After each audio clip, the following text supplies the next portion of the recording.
you know what you have from dailies, from the script, from the set.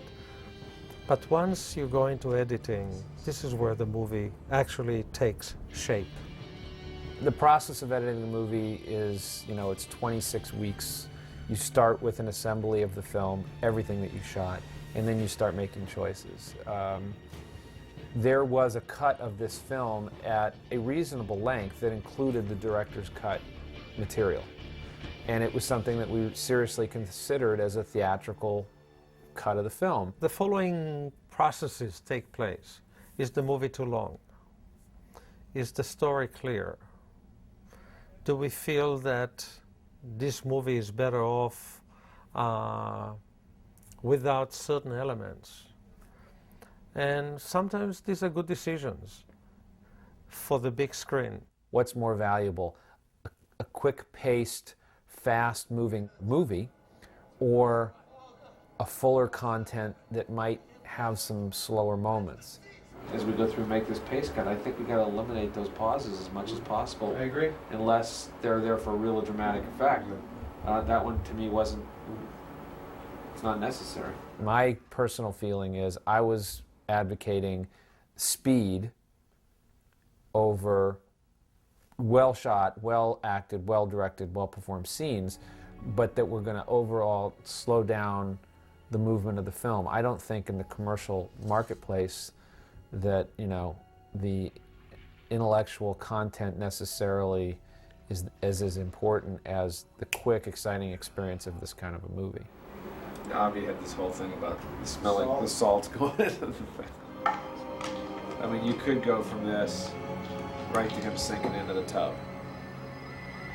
Not do that. I love the theatrical cut. I love the movie, but it is a flawed movie, I think. After putting so much work into it and writing so many drafts of it and being so close to it, that it's easy to forget some of the things that got you in the first place. One of the things I always loved about Matt Murdock was how he'd stand up for the little guy.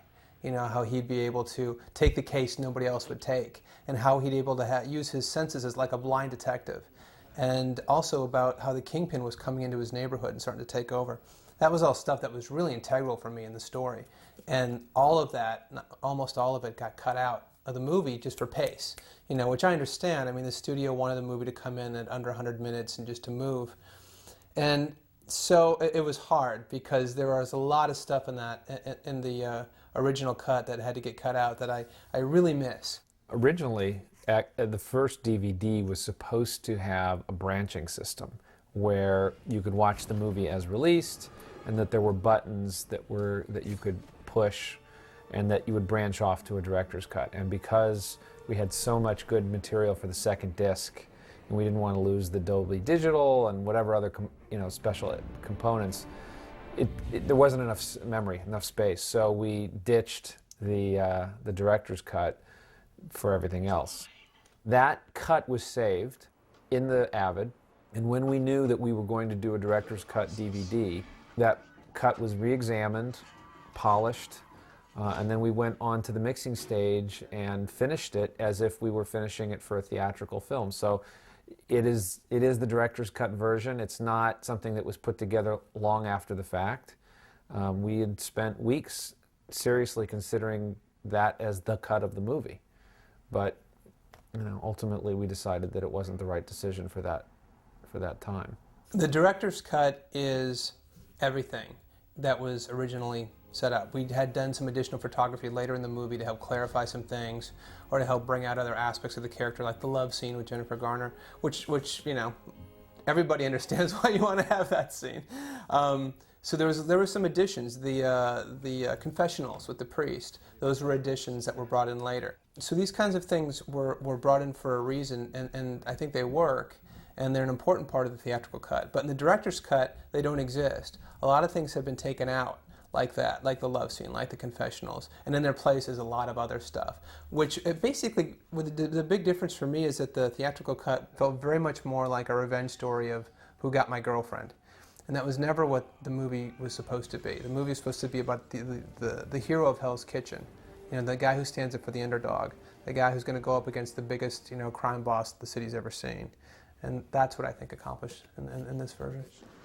What do we got? Oh, this one's a real winner. Originally, there was a couple of different cases going on that I had written that all had to do with the Kingpin. The story became about, well, who's a character that nobody else will take? You know, who's one of the downtrodden? Who represents the kitchen and the underdog, you know? And so we came up with this idea of this prostitute, you know, murdered prostitute, nobody thinks twice about her. And Matt Murdock hears her murder, and we see it in a very graphic way in his apartment as he's going to bed one night. We think that she's actually in the room with him, but that's the way he hears things. I think it's very effective in showing that this man has a haunted life, that he can't escape it.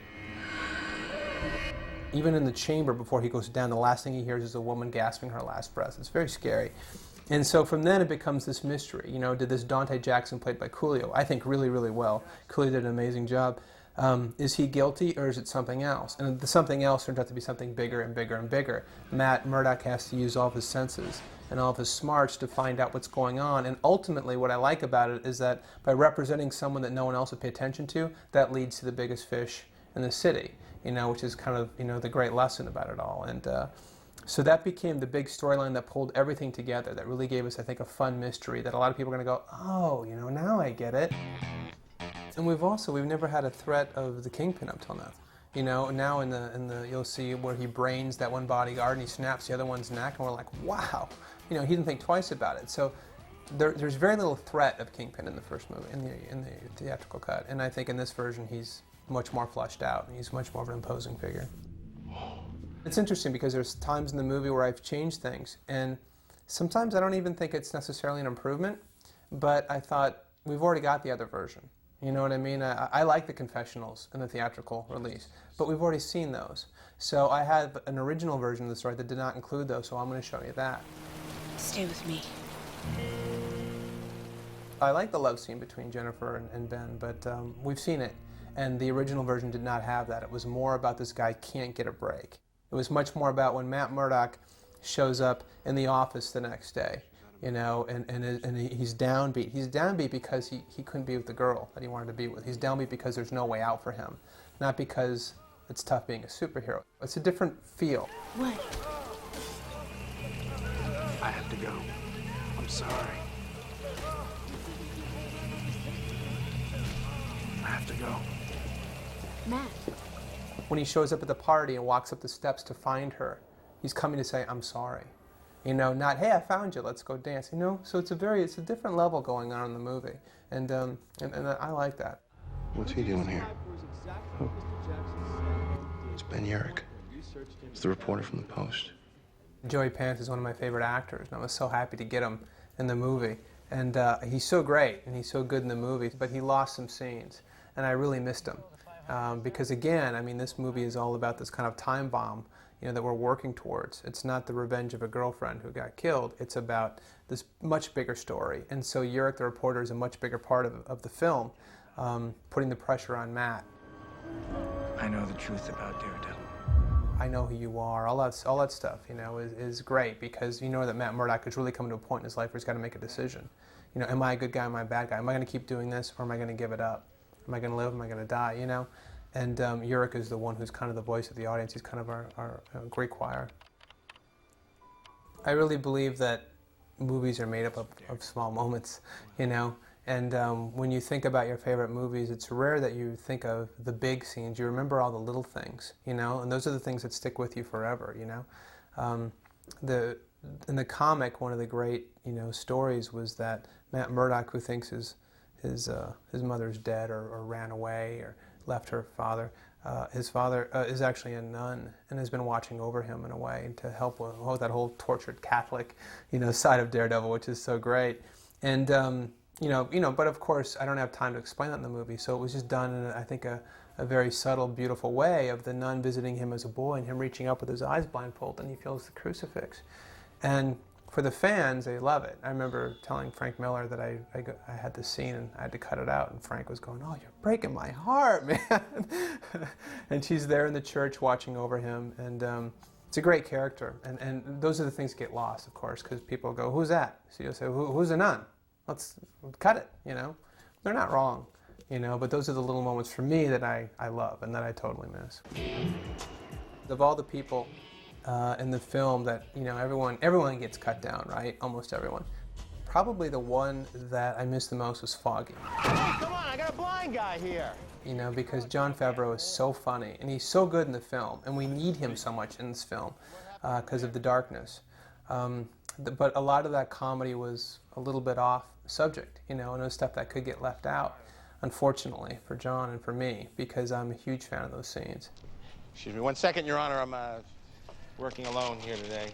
Those ones stay to the very, very end. When you see Foggy in the courtroom alone, even when I cut the Dante Jackson story, I still wanted to keep that in the movie. Braille. And they were like, well, what's this? I'm like, well, just to show that his buddy's not around and he's got to do a case on his own. Well, what's a case? Doesn't matter, just to show that, you know, I was so desperate to keep that stuff in the movie because he's so good.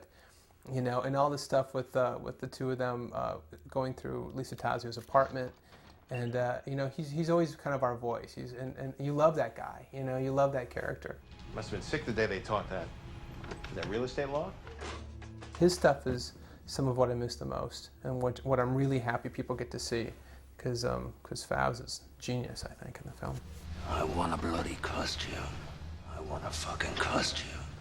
I didn't really expect an R. This is a harder movie, and it's more violent. It's not extensively more violent.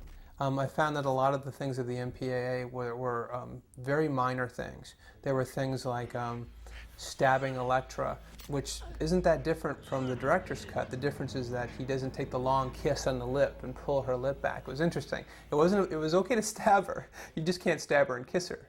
You know, so it's these very odd things, you know, that you find that you're dealing with for the rating. You're like, well, that's it? You know, you've been waiting for this fight.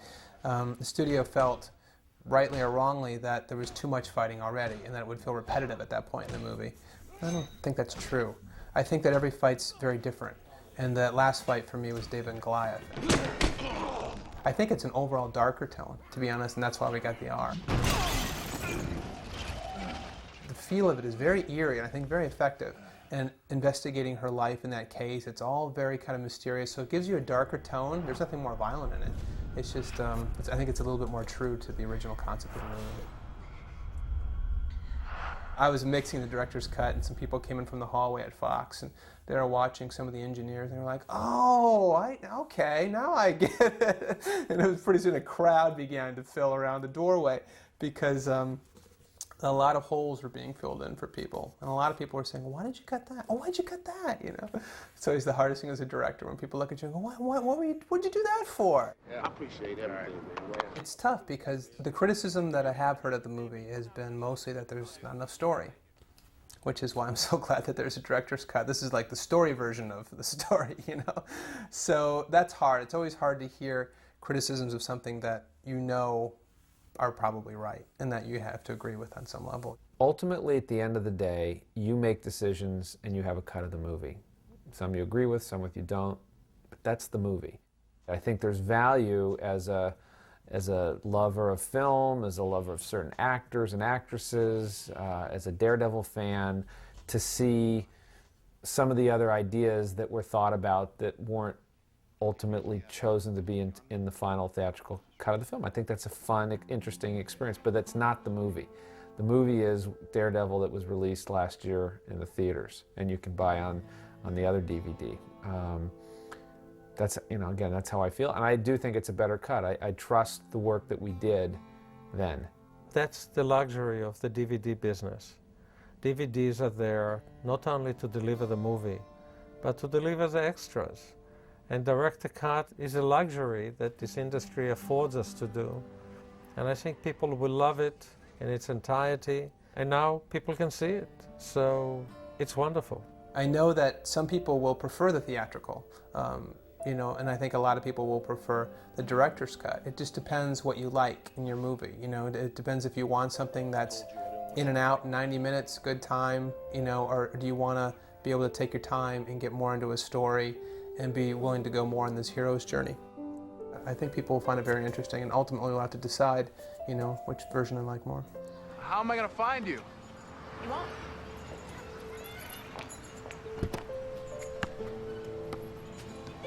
I'll find you.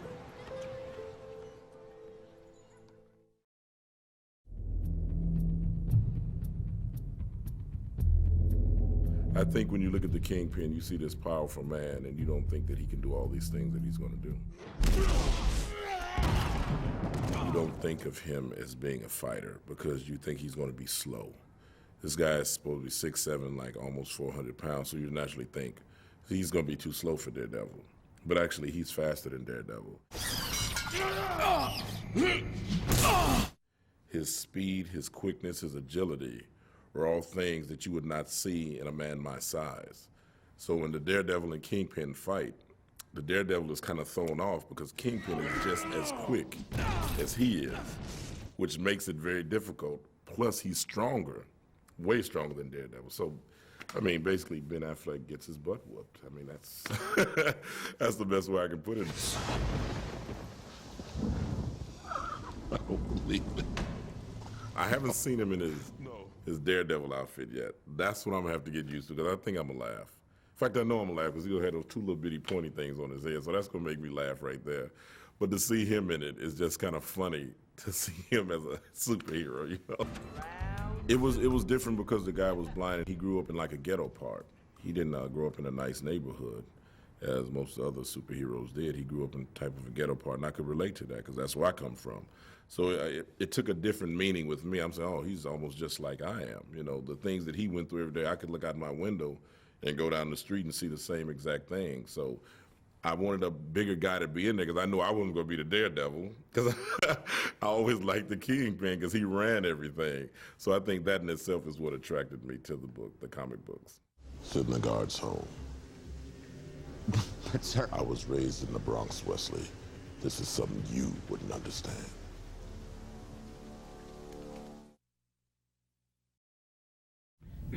Excuse me. Sure.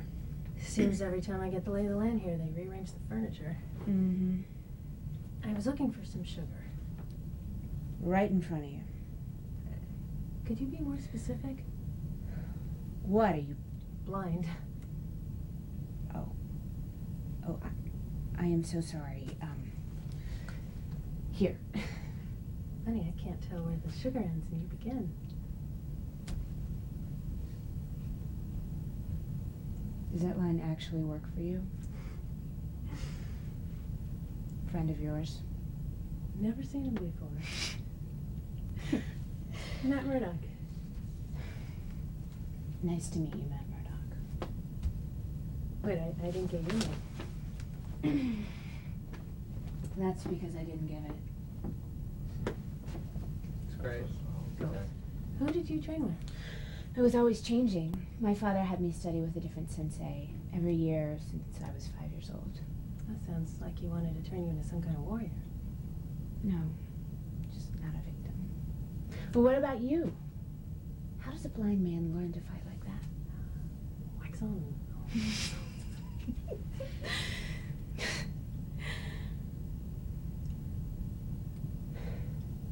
He always finds me.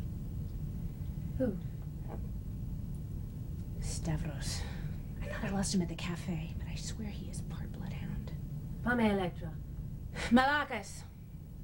Okay, little help for the blind guy. Stavros is my bodyguard. You need a bodyguard? My father can be a little overprotective at times. Nachos as a Nicholas Nachos? That's Dad. I really do have to go. Well, how will I find you if you won't give me your number? You won't? I'll find you.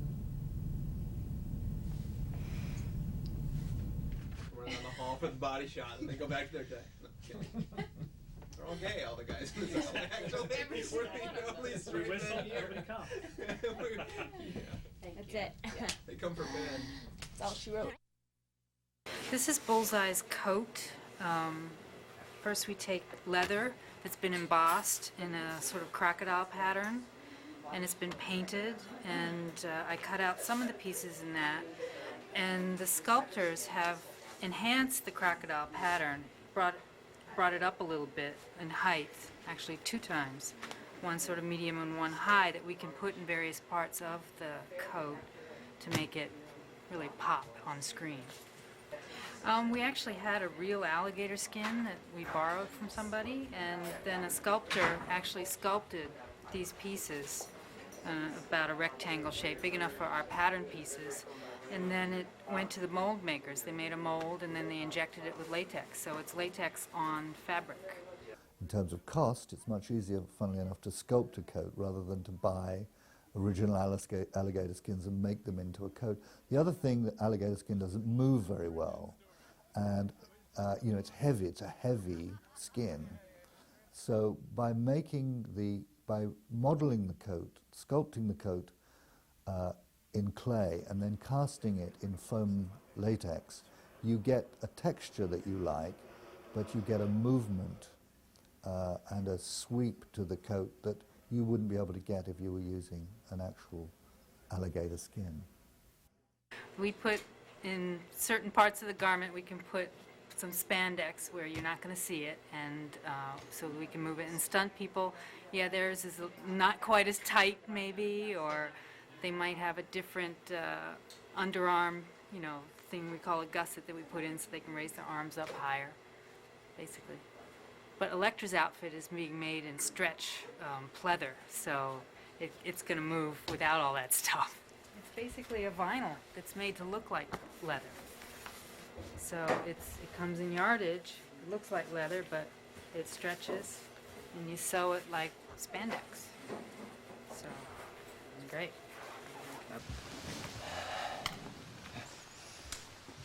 I want a fucking costume. When you're dealing with a man who's 325 pounds and 6'7" tall, it's difficult to find a fabric that is going to make up into a suit that is very pale in color. Crazy. Because most pale suitings are usually lightweight.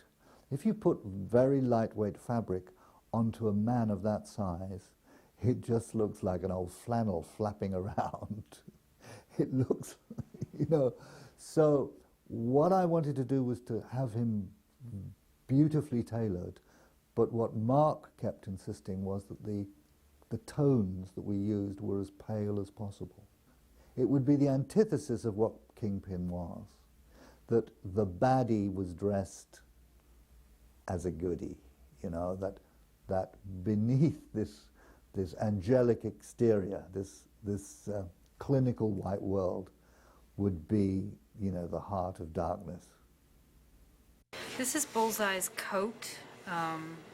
First we take leather that's been embossed in a sort of crocodile pattern, and it's been painted, and I cut out some of the pieces in that, and the sculptors have enhanced the crocodile pattern, brought it up a little bit in height, actually 2 times, one sort of medium and one high, that we can put in various parts of the coat to make it really pop on screen.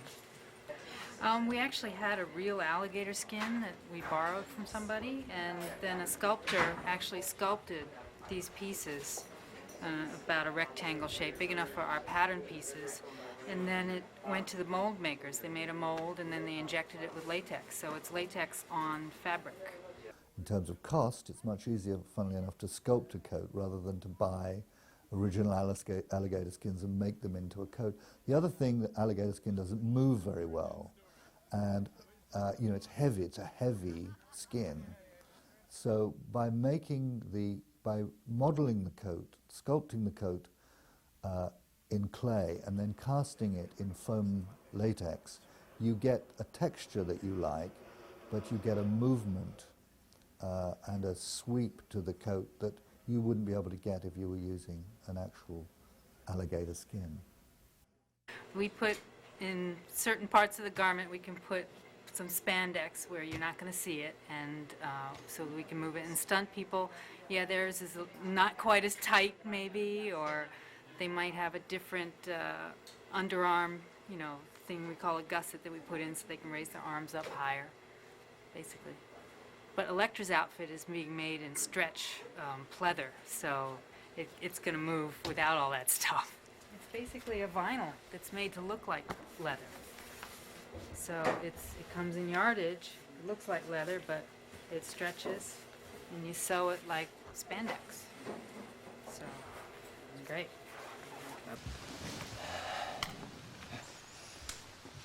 I want a fucking costume. When you're dealing with a man who's 325 pounds and 6'7" tall, it's difficult to find a fabric that is going to make up into a suit that is very pale in color. Crazy. Because most pale suitings are usually lightweight. If you put very lightweight fabric onto a man of that size, it just looks like an old flannel flapping around. It looks, you know. So what I wanted to do was to have him beautifully tailored, but what Mark kept insisting was that the tones that we used were as pale as possible. It would be the antithesis of what Kingpin was, that the baddie was dressed as a goodie, you know, that beneath this angelic exterior, this clinical white world would be, you know, the heart of darkness.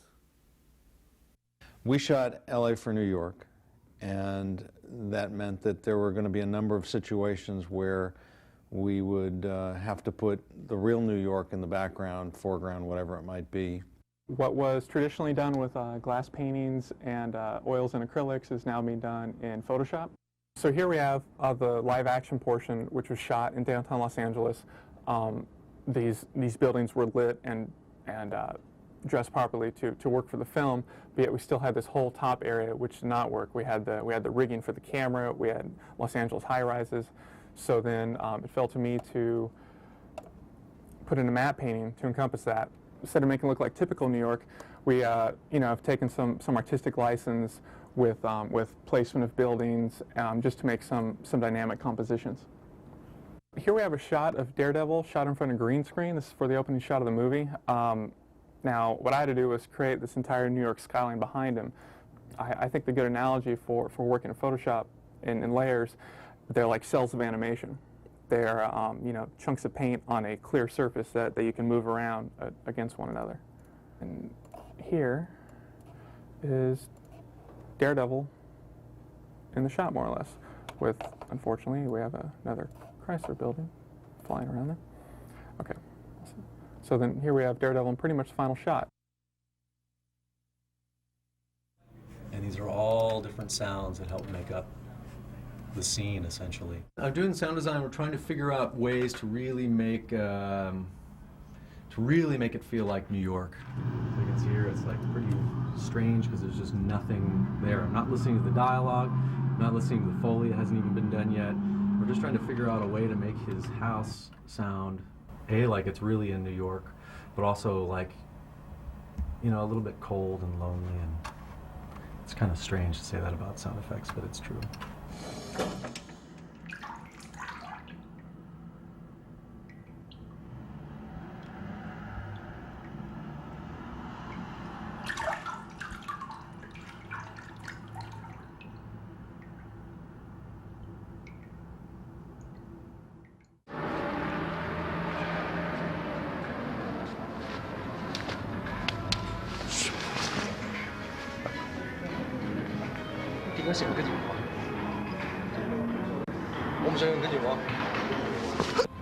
Don't touch me.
少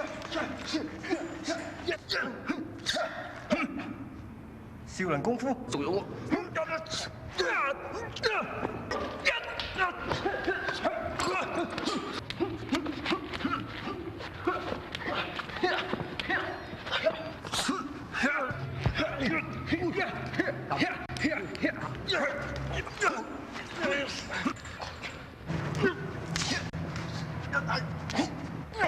花那么多功夫，只想要你的名字而已。你是想问我电话号码？对。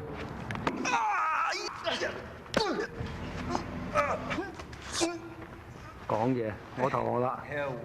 我說了，我告訴你，我名字叫依康。就識話。起身。唉。1, 2, 3, 4. Let's go.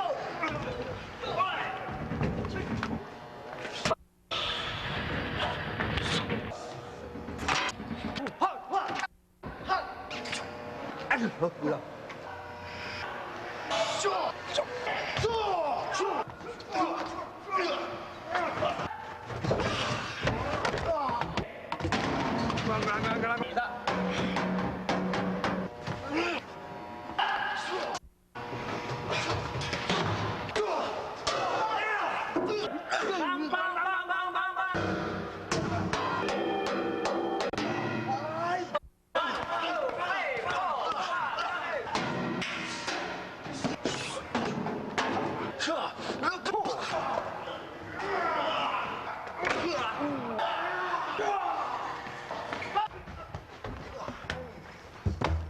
Don't move, huh?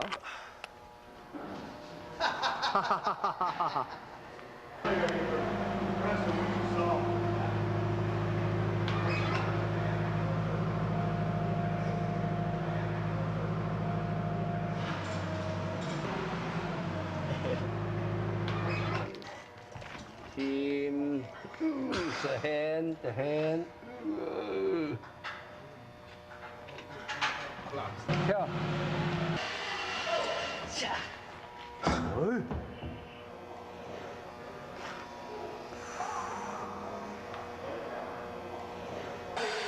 Still alive? The wire gags are always fairly complex because you're trying to run them so they're not visible to the camera, and you're also trying to run them where they're not in the actor's way as far as the action you're trying to achieve, and the actual look of the way the things travel on the wires is always critical to the shot also. All right, quiet all around, folks. Cell phones off, etc., etc. Here we go.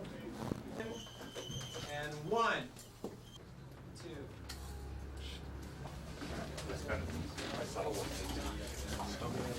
And lock it up outside, and let's roll sound. Roll. Very quiet, please.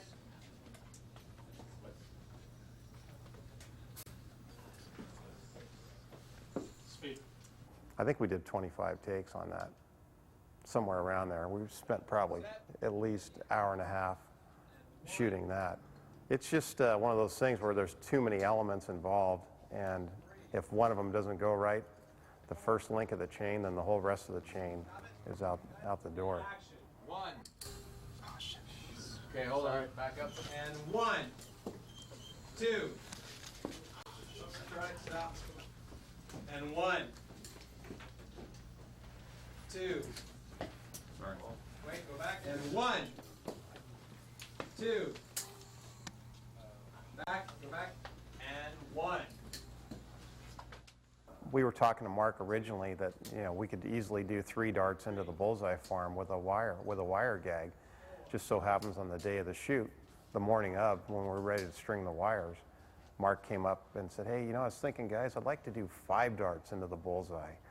Maybe that's why we did so many takes on that.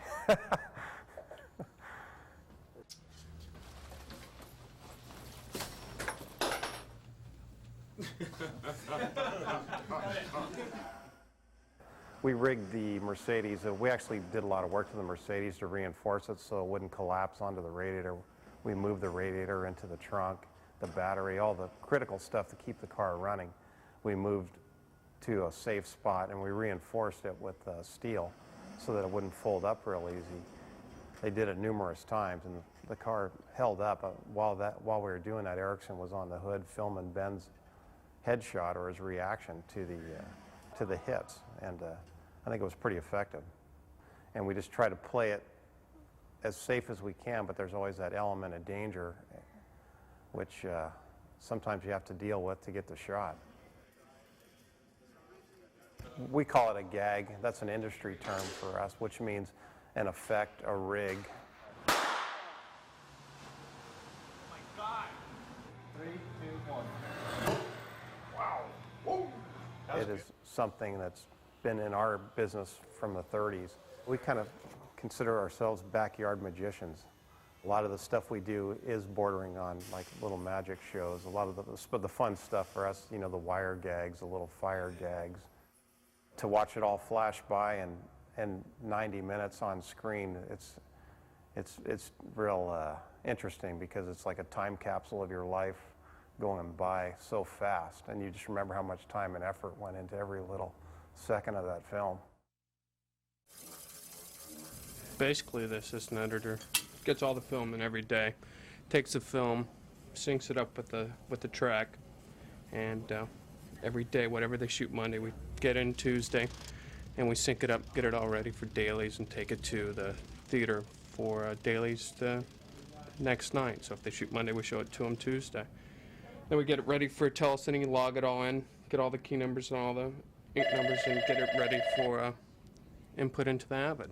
The end of the show, the Avid spits out a list, and then we conform, take all the work picture, cut the work picture together, and get it all ready for a preview for a theater. It's an ongoing process until we run out of time, basically. It's been a pretty light show. They probably shot about 500,000 feet. You know, in a big visual effects show, usually you have about 1 million feet. So it wasn't that bad. Pretty tame show. We built Shadow World, all in the computer. We did tests early on that were based on real photography, and the problem with doing a representation of sound that involves real photography is that everything in real photography comes from a source of light, which he can't see. So we did all sorts of cool effects involving Shadow World. This is the way it's going to look. It's going to feel organic, and sound bounces this way, and it does that. But it was always based on the way the scene was lit.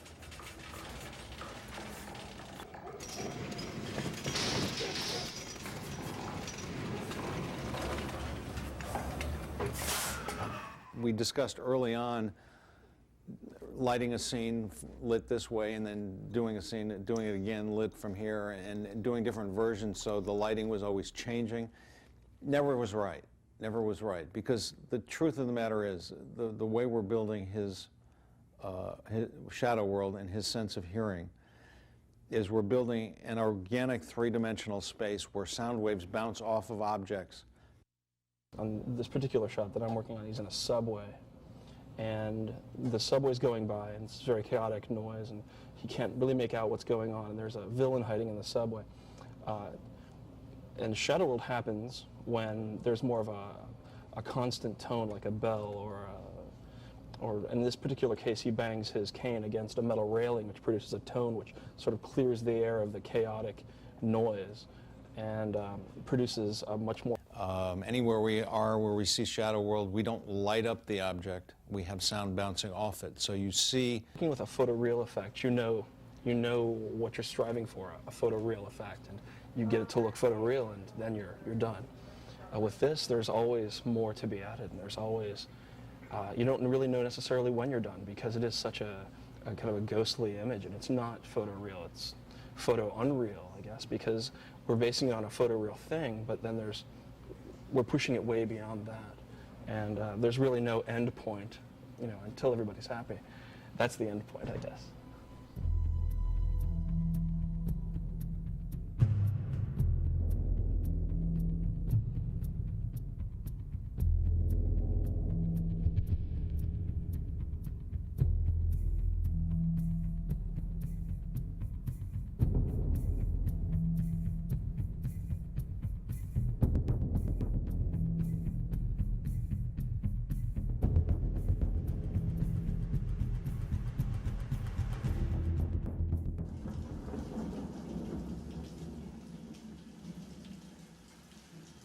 we've been working on is trying to find ways to make sounds that can translate into what he sees, to try and create an environment and that is so sometimes chaotic and so sometimes very kind of cacophonous with just sounds all over the place, and then hearing how he can focus in on those specific sounds of something that he's listening for, a specific character. And it's that focus that we decided was the prime way that we were going to hopefully be able to communicate to people how to use all these speakers and really make the city come alive, and the focus on something minute and small.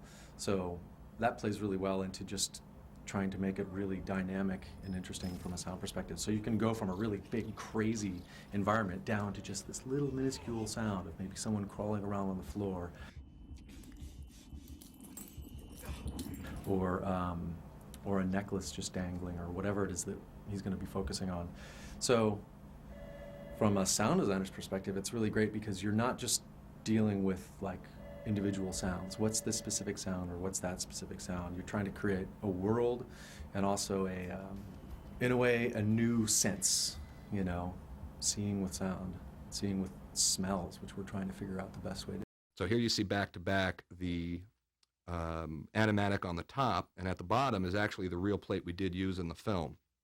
Right now it's still the real plate until we get to the top of the door, but the reason we build the model all the way down into the real plate is so we can lock it onto the plate and make sure we're tracked. The model tells us the camera speed, the angle, what lens we're using. It tells us the perspective, and we actually see through the model so you can make sure your horizon line is staying proper and your background buildings will have the same perspective. And this also shows how the animatic is only a guide for what really ends up in the picture, because as you see, our finished shot is quite longer than what our animatic was, and part of that reason was we also had to make sure we had enough screen time to get all the credits in. Originally this was conceived as one long shot all the way up the church, which is how we did finish and render it, and then editorial cut in a bunch of flash frames to give it more impact and power, so it didn't seem like a very long drawn-out move. And the finished shot in the film, we've added all the buildings in the background. Nothing's real in this shot except for Ben and the cross and the background plate at the bottom.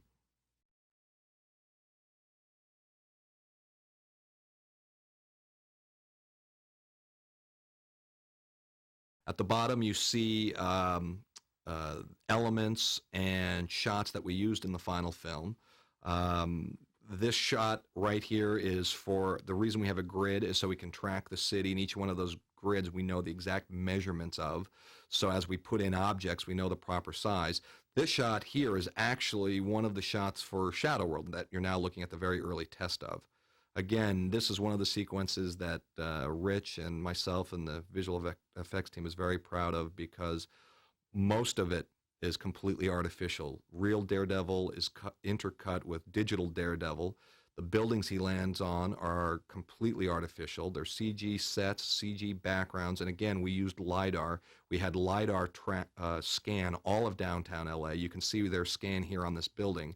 That was used for tracking purposes. This is a matte painting with a digital wire, and LiDAR was used to track the city so we could put in artificial buildings and then turn the LA rooftops into New York City.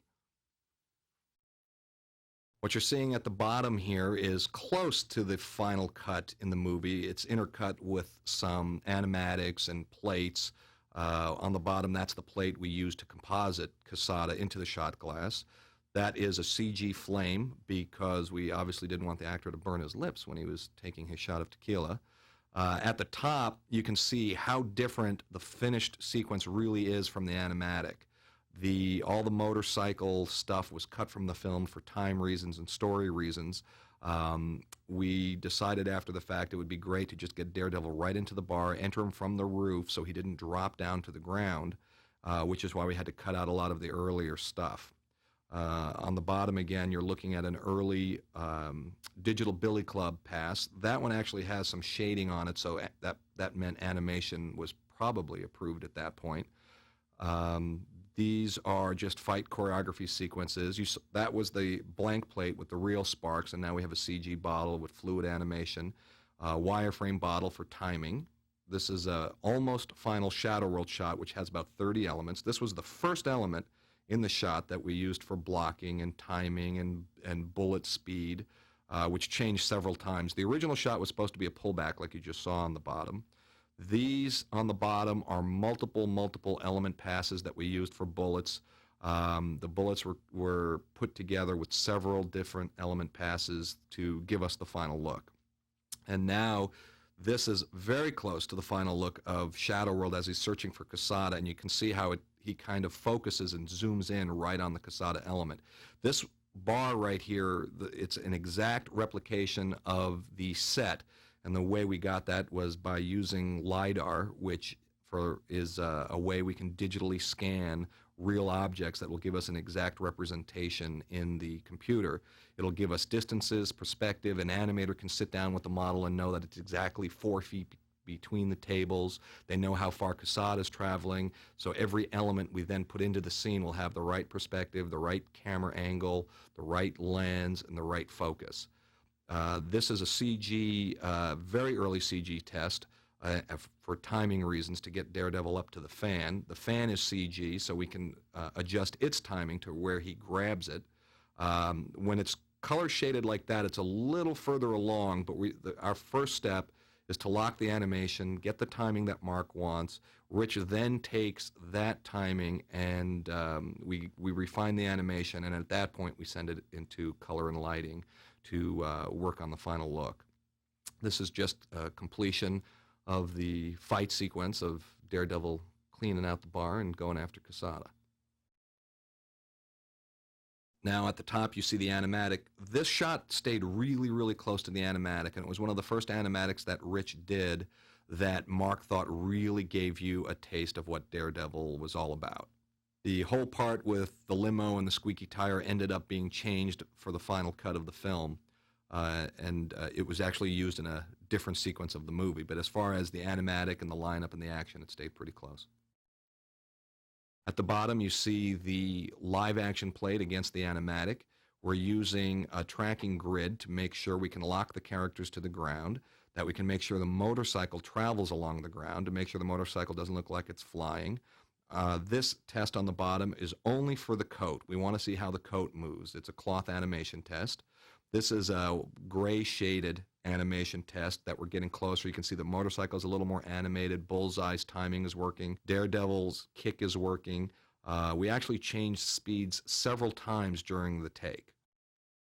And on the bottom you see the finished scene compared to the animatic. It stayed pretty close. That was a practical element on Elektra's neck, pulling off her necklace. And here is where we track Elektra, because we had to make sure the card hit her at the right spot on the neck.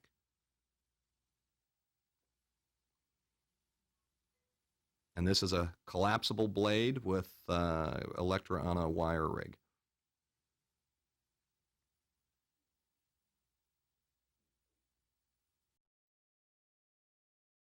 On the bottom here, you're seeing very early animation tests against our previs. The previs is intercut with our live action footage, so we know we can cross edits with animation and make sure our animation links up to the live action footage.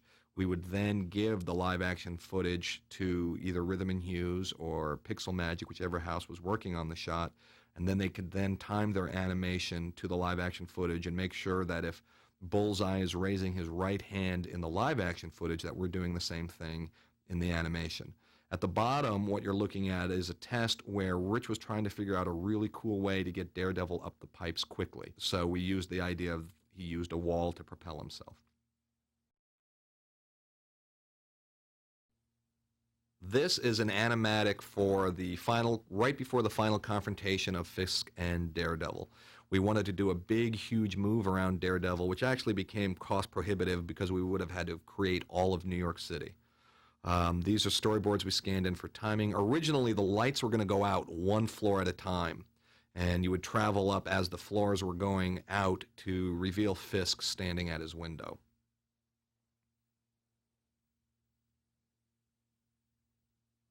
This is a very early shading test for the Fisk model. We do it in a turnaround so we can see how light affects the model. This is a composite shot where we composited a reflection of New York City into the window. This is a sequence that didn't make it into the film. We call this sequence Frogger.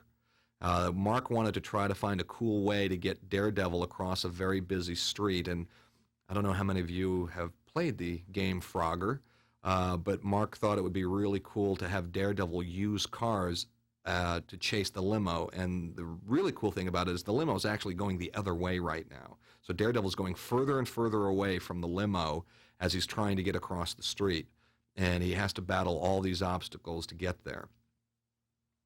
Then we would cut to a shadow world shot, and he hears an ambulance is coming, and now we realize how he's going to get there. He's now made it to the middle of the road, and now he's going the same direction as the limo. But for various economic reasons, we couldn't shoot it in time to get it done for the picture. So maybe if there's a Daredevil 2, we'll see this sequence. This is a shot at the end of the movie where Daredevil leaves the church. You see our wireframe here so we can make sure we're tracking. This is a very early animation test. Now you can see our matte painting in sky is more finished, and there's nothing real in that shot whatsoever. This is the shot that you saw earlier as an animatic, the complete turnaround of New York City. This is how it ended up being just a straight pullback that's actually a stuntman, that's not even Ben. We're pulling back, he's standing on the top of a set at Paramount. We put the green screen up because we knew we were going to have to put the Fisk building as well as New York City back in there. We also repositioned the whole plate to the right to give us more room to put New York City in. Here's that same shot again. You're seeing now we have repositioned it. We have those X's on the green screen so we can use them as tracking reference. You can see now the very early wireframe models are at the same perspective as the real set. The pullback we ended up speeding up and stabilizing. This was done with a very large crane on a street that had potholes and bumpy and so on and so forth, so we had to stabilize the shot before we could add all the elements to it. This was one of our toughest tracking challenges because of all the things we had to put into it and all the movement in the shot. This again is a tracking pass. We now have the models offset in different colors so we can see them a little bit better. And you can see this test is a test that came after the previous one. You can see the models are locked to the plate quite a bit better.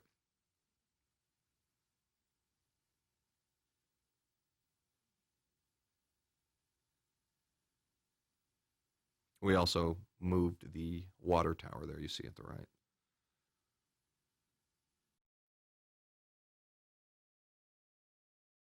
These are real photos of Ben in the suit. We take these photos to give us texture reference, to show us how the creases fold, to give us color, model reference. The animators use these as reference as they're animating, as they're lighting.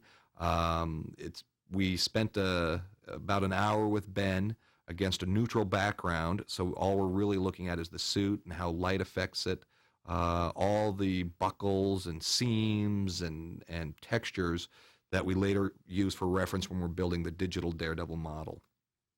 The funny thing about this right here is when we were shooting this, we asked Ben to come in the hero Daredevil suit so we would have the most pristine suit possible to use for the digital model, and it was so stiff Ben couldn't bend, move, or do anything. We had to help him up off the couch so he could stand there as we were taking photos. So it was very uncomfortable for Ben, but very useful for us.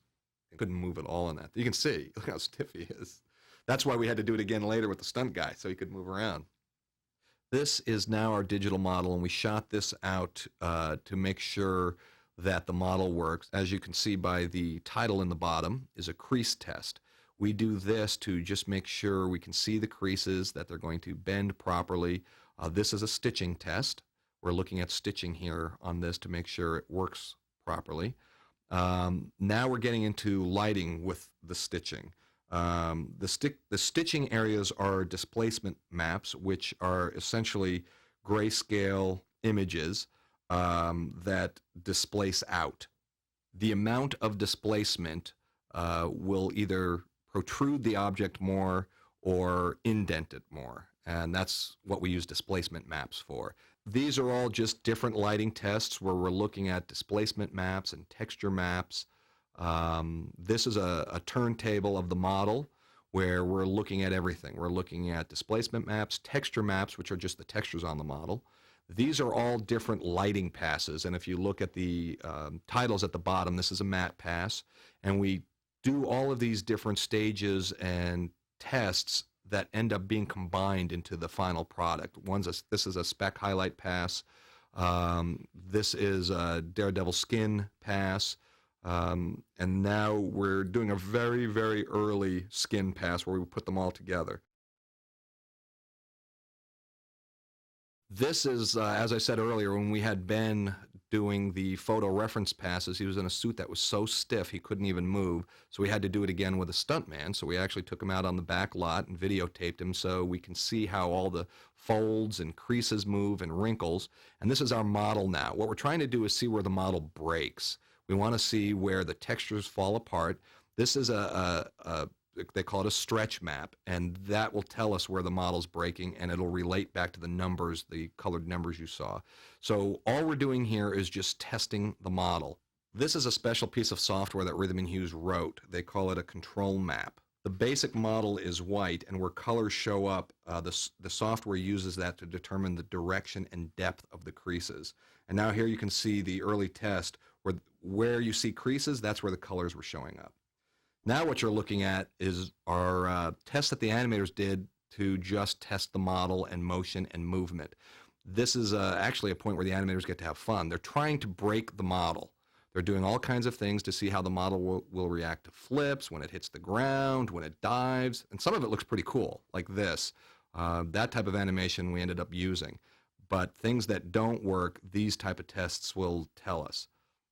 This is an early animation dump of, this was done for the trailer. It's a shot that I'm not sure is in the movie. Here we're checking facial, trying to break the model here, and animators will be animators. They'll play and stick fingers in mouths. Here, again, we're trying to break the model. This is a turnaround for Bullseye. Here, again, we're checking textures and lighting and the model. This is a skin pass. We do many passes of different lighting and textures and highlight passes and texture maps and displacement maps that end up coming together to hopefully have our character look like Bullseye. Here you see we are tearing the model in the armpits and above the shoulders.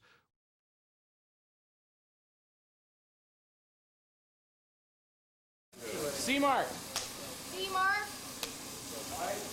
Set. And act on the water. And action.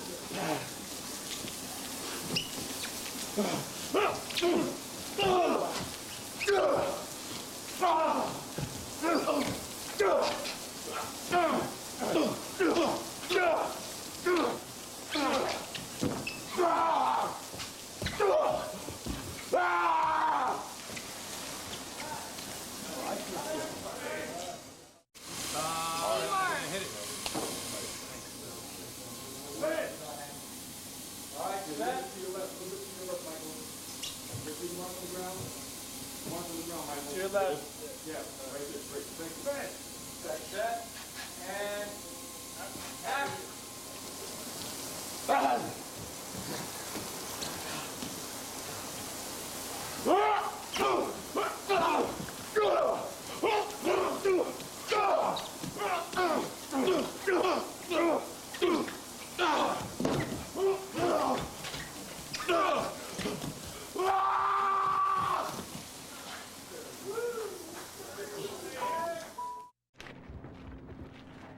Set. D-Mark.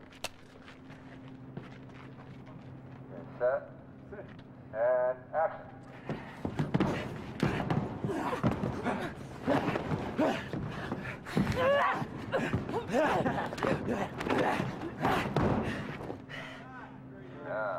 Mark.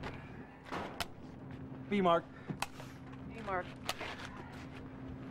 Set. Set and action. Sorry, babe, my fault. You okay? Yeah, good. I hit you right in the face. No, you got me in the back. Set and action.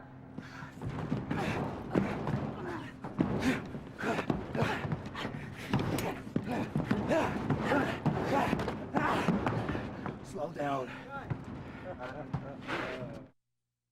Same, bro. The first time.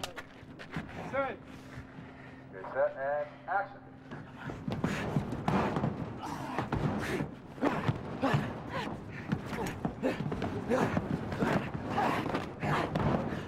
Nice. Beat camera mark.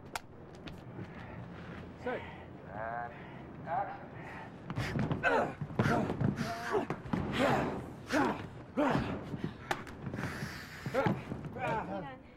Cigarettes, lighter, bad news. Set. Set. And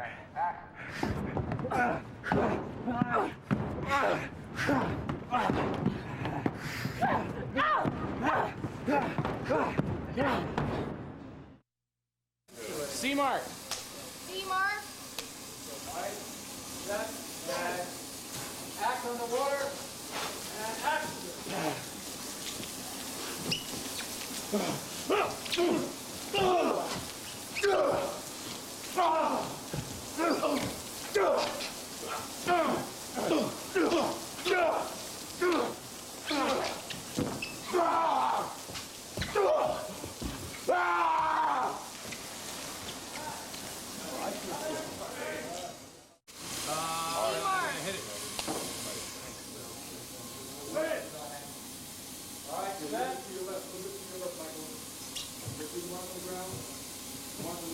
To your left. Yeah, right there. Great. Thank you. Set. And action.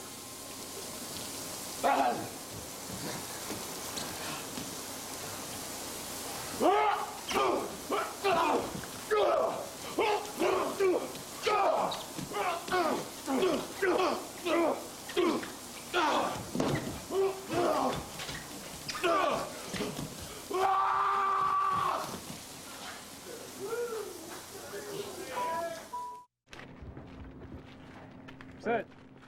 D-mark. Set. And action.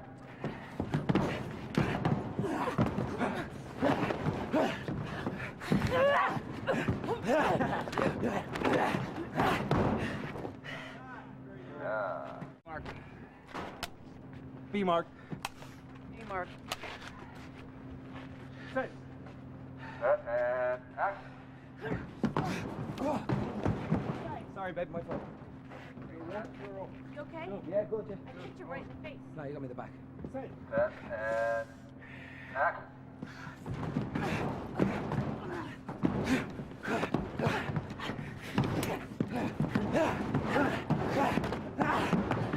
Slow down. Same, bro. The first time. Set. Okay, set and action.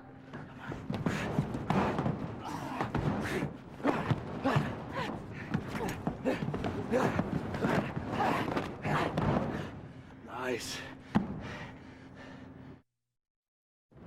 Beat camera mark. Set. And action.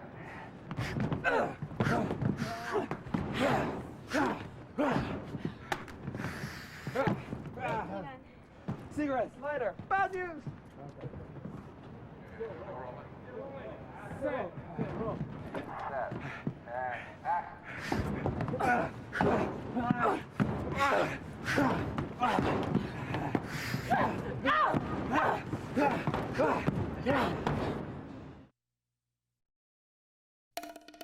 Comic books have got a very strange self-esteem issue.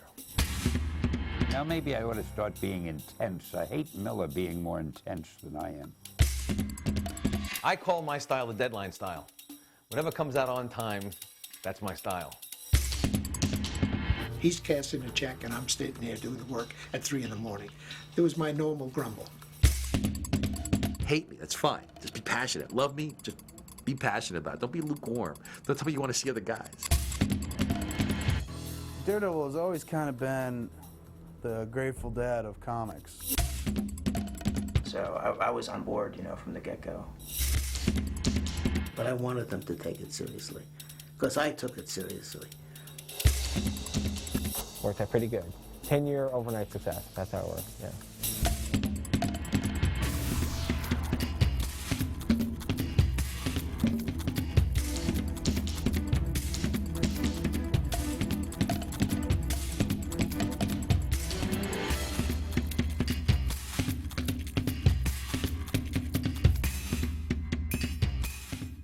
I wanted something for Bill Everett to do. When we first did Daredevil, I said to myself, here's Bill, who had created the Submariner. He's one of the great talents in our business. And as far as I know, he isn't doing anything. I've got to dream something up for him. And a number of people had written articles in different papers and magazines about the fact that all of our heroes, all the ones that I had come up with, were flawed. So I thought, well, I got to find a guy with another flaw. That seems to be what turns people on. Strangely enough, I was afraid that there might be a negative reaction to a blind superhero, primarily among blind people. I felt they would feel, you know, what's this guy trying to do? We can't do things like that. Is this some sort of a parody? And I was nervous about it. And then I was amazed to find we got more fan mail in the beginning from charities for the blind. They said that the people that we're involved with are so grateful that there is a blind superhero, and they love that idea. And oh man, what a relief that was for me. It felt good to get that kind of mail. It's a funny thing about Daredevil's costume. It started out being yellow, and I really am no authority on what color costumes should be. I used to leave that really to the people who did the coloring in our office. And a lot of people said, we don't like the yellow costume. So being a man who makes very profound decisions, I said, okay, how about red? Now that, I hate to disillusion people, but that is the amount of intensive study and thought and research and focus group meetings that we had in determining a color of a costume. People have said to me, did you ever imagine that Daredevil would last for 40 years? In all honesty, I never thought about it with any of our characters, because it's hard to describe, but in the days that we were doing all these superheroes, when we started them, all that we were concerned about was that the books would sell.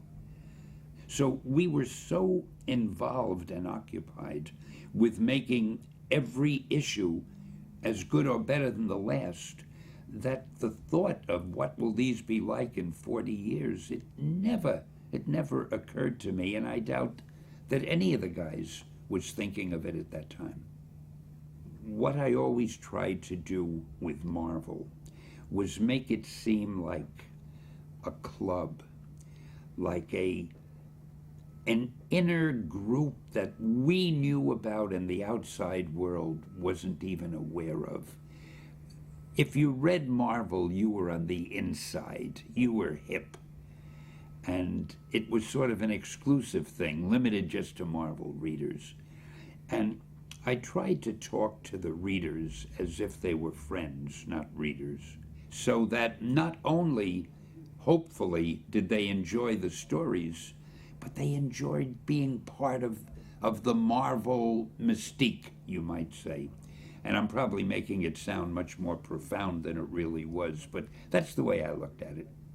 I wanted people to be aware of Marvel, and I wanted people to know about the mysticism and the magic and the marvelness of Marvel. And they say if you build a better mousetrap, the world will be the path to your door, but the world will only do that if it knows the mousetrap exists. And I didn't want us to be doing these books in a vacuum, because, you know, comic books had no advertising budget, no promotion. There were no ads on television, on the radio, in newspapers. You just printed your comic book and it was out there. And I was sort of like Joan of Arc. I was on a crusade, a mission, to let the world know about the marvelous world of Marvel. So in that sense, I guess I was a little bit of a huckster. To me, placing the dialogue balloons was very important because it's part of the artwork. A lot of people don't realize that. They just shove the dialogue wherever they have room. But here's a panel with an illustration, and you have space that's empty and space that's filled with line work. When you put a dialogue balloon in with a pointer or a sound effect or a caption along the top or the side or the bottom, you're contributing to the artwork. That, in essence, becomes part of the illustration. I spent more time deciding where the dialogue balloons would go than I spent writing the dialogue. Writing the dialogue was easy. Sometimes I couldn't put too much humor in the story itself because it was a highly dramatic story and you don't want to break the mood. But I tried in things like the credits, and I wrote all those things. I wouldn't let anybody else touch them for years. Every credit was different than the one before, and I think I had more fun dreaming up those little gags for all the credits than anything else that I did, because I love writing humor. One thing I tried to do was always use a normal vocabulary in our stories. If I wanted to use a word like cataclysmic, or any word that belonged, I would. And it occurred to me that if kids were interested in a story and they came across a word that they didn't understand, they would learn what it meant just through its use in the sentence, by osmosis, so to speak. Or if they had to go to the dictionary and look it up, that's not the worst thing that could happen. I was one of the luckiest guys in the world because I worked with the most talented artists you could ever find anywhere. Colan, Romita, Bill Everett, Wally Wood. I don't think I worked with Frank Miller. I think he came along after I left. And that's a lasting regret of mine, because he too is wonderful. But we at Marvel were indeed fortunate. We had the best artists. I would give them just a notion of a plot, and they went off and running, and they would illustrate it. And it was a great working arrangement.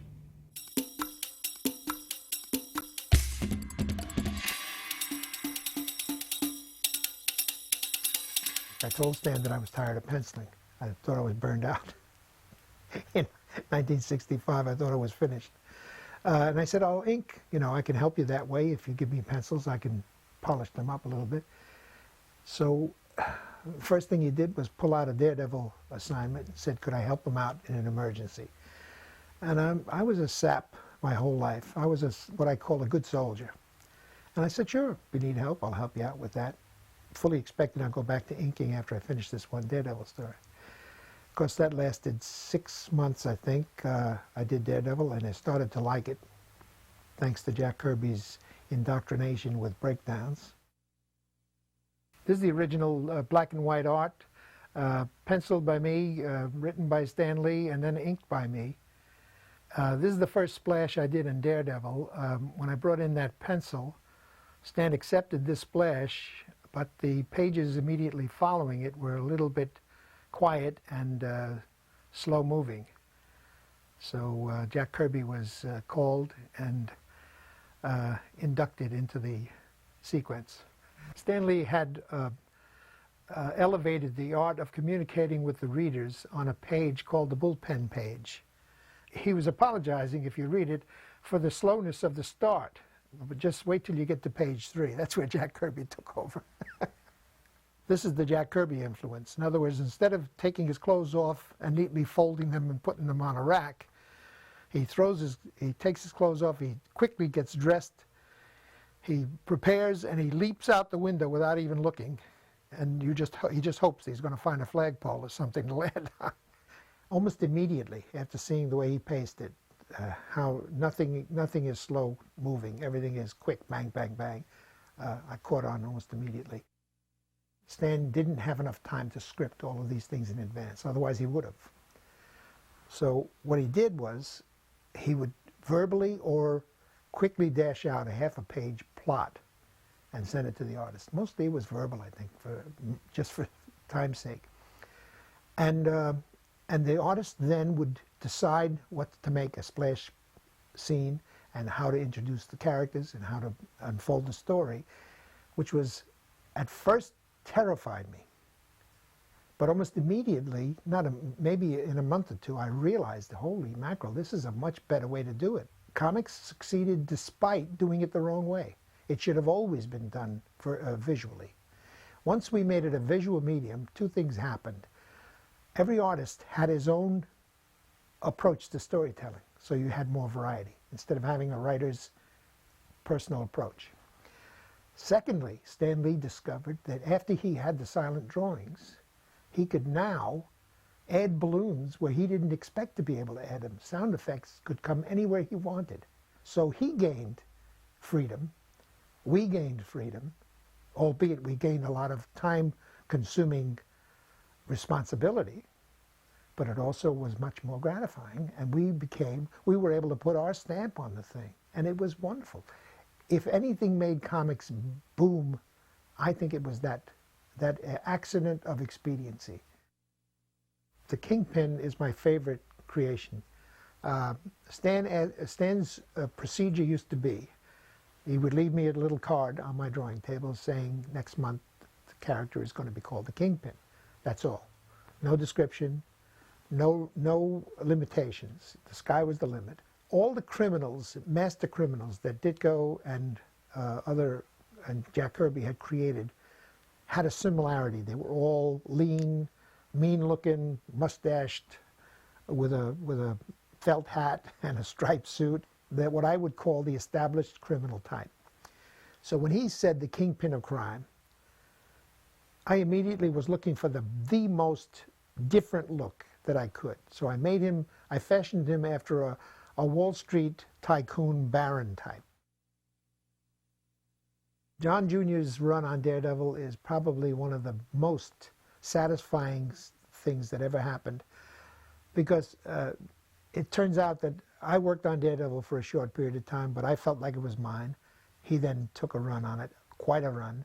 The thing with John Jr. is I didn't have to critique him, because the thing that mattered most was storytelling, which was natural to him. And that comes about from the fact that when I started Daredevil, he was about 9 or 10 years old. And we were plotting stories as a family. So help me, when we were driving to Cape Cod one time, 5 or 6 hours in the car, we were plotting Daredevil stories. He loved it. He took off. He started drawing immediately. From the time he was 10 years old till he was about 15, he just did a million drawings, never showed me one. Never showed me one. He said it wasn't ready for me to look at yet. He said, when it's good, I'll let you see it. And I never intruded. I had known that parents can kill a spark faster than anybody by overzealous following and informing and advising. No, I didn't want to do that. So after 6 months, I was in love with Daredevil. And Stan, he asked me, you know, in the 3rd or 4th month, I did a Spider-Man as a guest star. He was trying me out for Spider-Man without my knowledge. So suddenly he comes to me and said, do you think you could do Spider-Man on a monthly basis? And I said, I guess so, but I like to do Daredevil. And he said, Steve Ditko's leaving Spider-Man, would you mind? And I figured, all right, I'll help him out with this. Again, the sap was there. And I really hoped I could get back to Daredevil. I wanted to, somebody had told me that Daredevil's sales had improved while I was on it. And I was feeling great. I was saying, hey, wouldn't it be nice if I could move Daredevil up to be one of the top sellers? But I never had a chance to find out. So that run on Daredevil was like a blissful period of 6 months that I enjoyed myself tremendously. I loved that character. I still to this day think Daredevil's the best character Marvel has.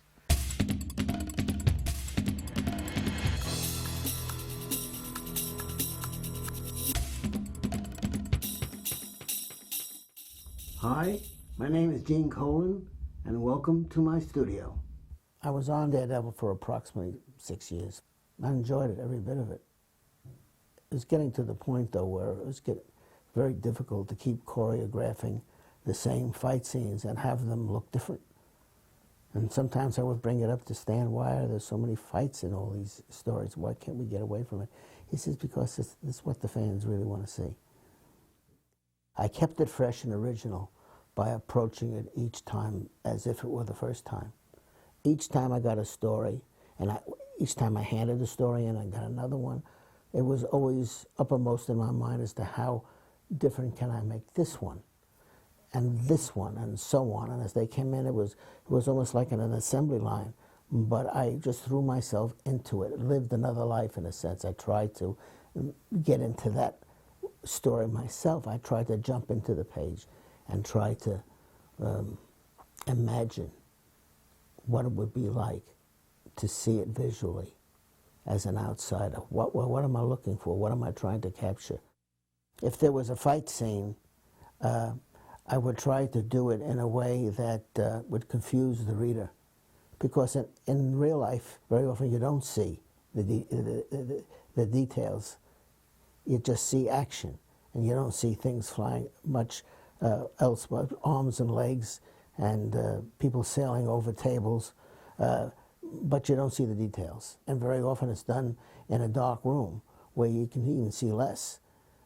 But it's exciting. It's more dramatic that way. It keeps the viewer on edge. I wanted the story to be sort of mystifying and sinister.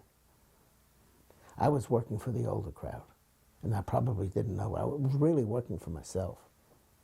I had such a good time doing what I wanted to do and telling a story the way I wanted to tell it. I didn't want to tell it the simplest way.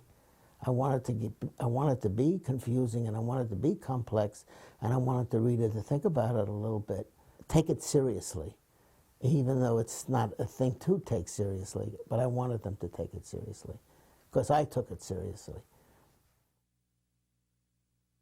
You have to really love what you're doing, above and beyond anything else. It's just something you're drawn to, literally drawn to, and whether you get paid or not get paid. And for anyone that wants to study art or go into art as a profession, if they're not passionate about it, the chances are they're not going to be that successful about it either. My feeling about what I'm doing, the love that I have for it, how dramatic and how believable I want to make it to the readers, gets right into the artwork. It's an unconscious thing. And that's how a style, I believe, is developed too. That's an unconscious thing. When you have developed a style, it's as recognizable as your hand, as your handwriting. Same thing. But to be successful in art or any other field, you have to really love it and be totally devoted to it. Unfortunately, especially in my business, a family life is missed.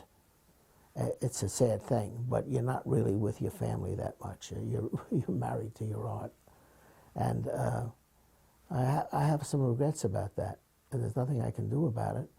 I did the best that I could, but my art seemed to come ahead of everything. Maybe that's what makes for the artist. And it meant nothing to me to stay up until, say, 3 or 4 in the morning to complete what I had to complete until it was right. Artists are very self-centered people. They love what they do to the exclusion of just about everything else. They kind of live in a bubble, at least the comic book artists do. I can't continue the same pace. I'm 76 now, and I just can't keep up with it. I don't have that kind of energy, but I still do it. I love doing it, and whenever I can, I do. But I'm trying to make up for the things that I didn't do also.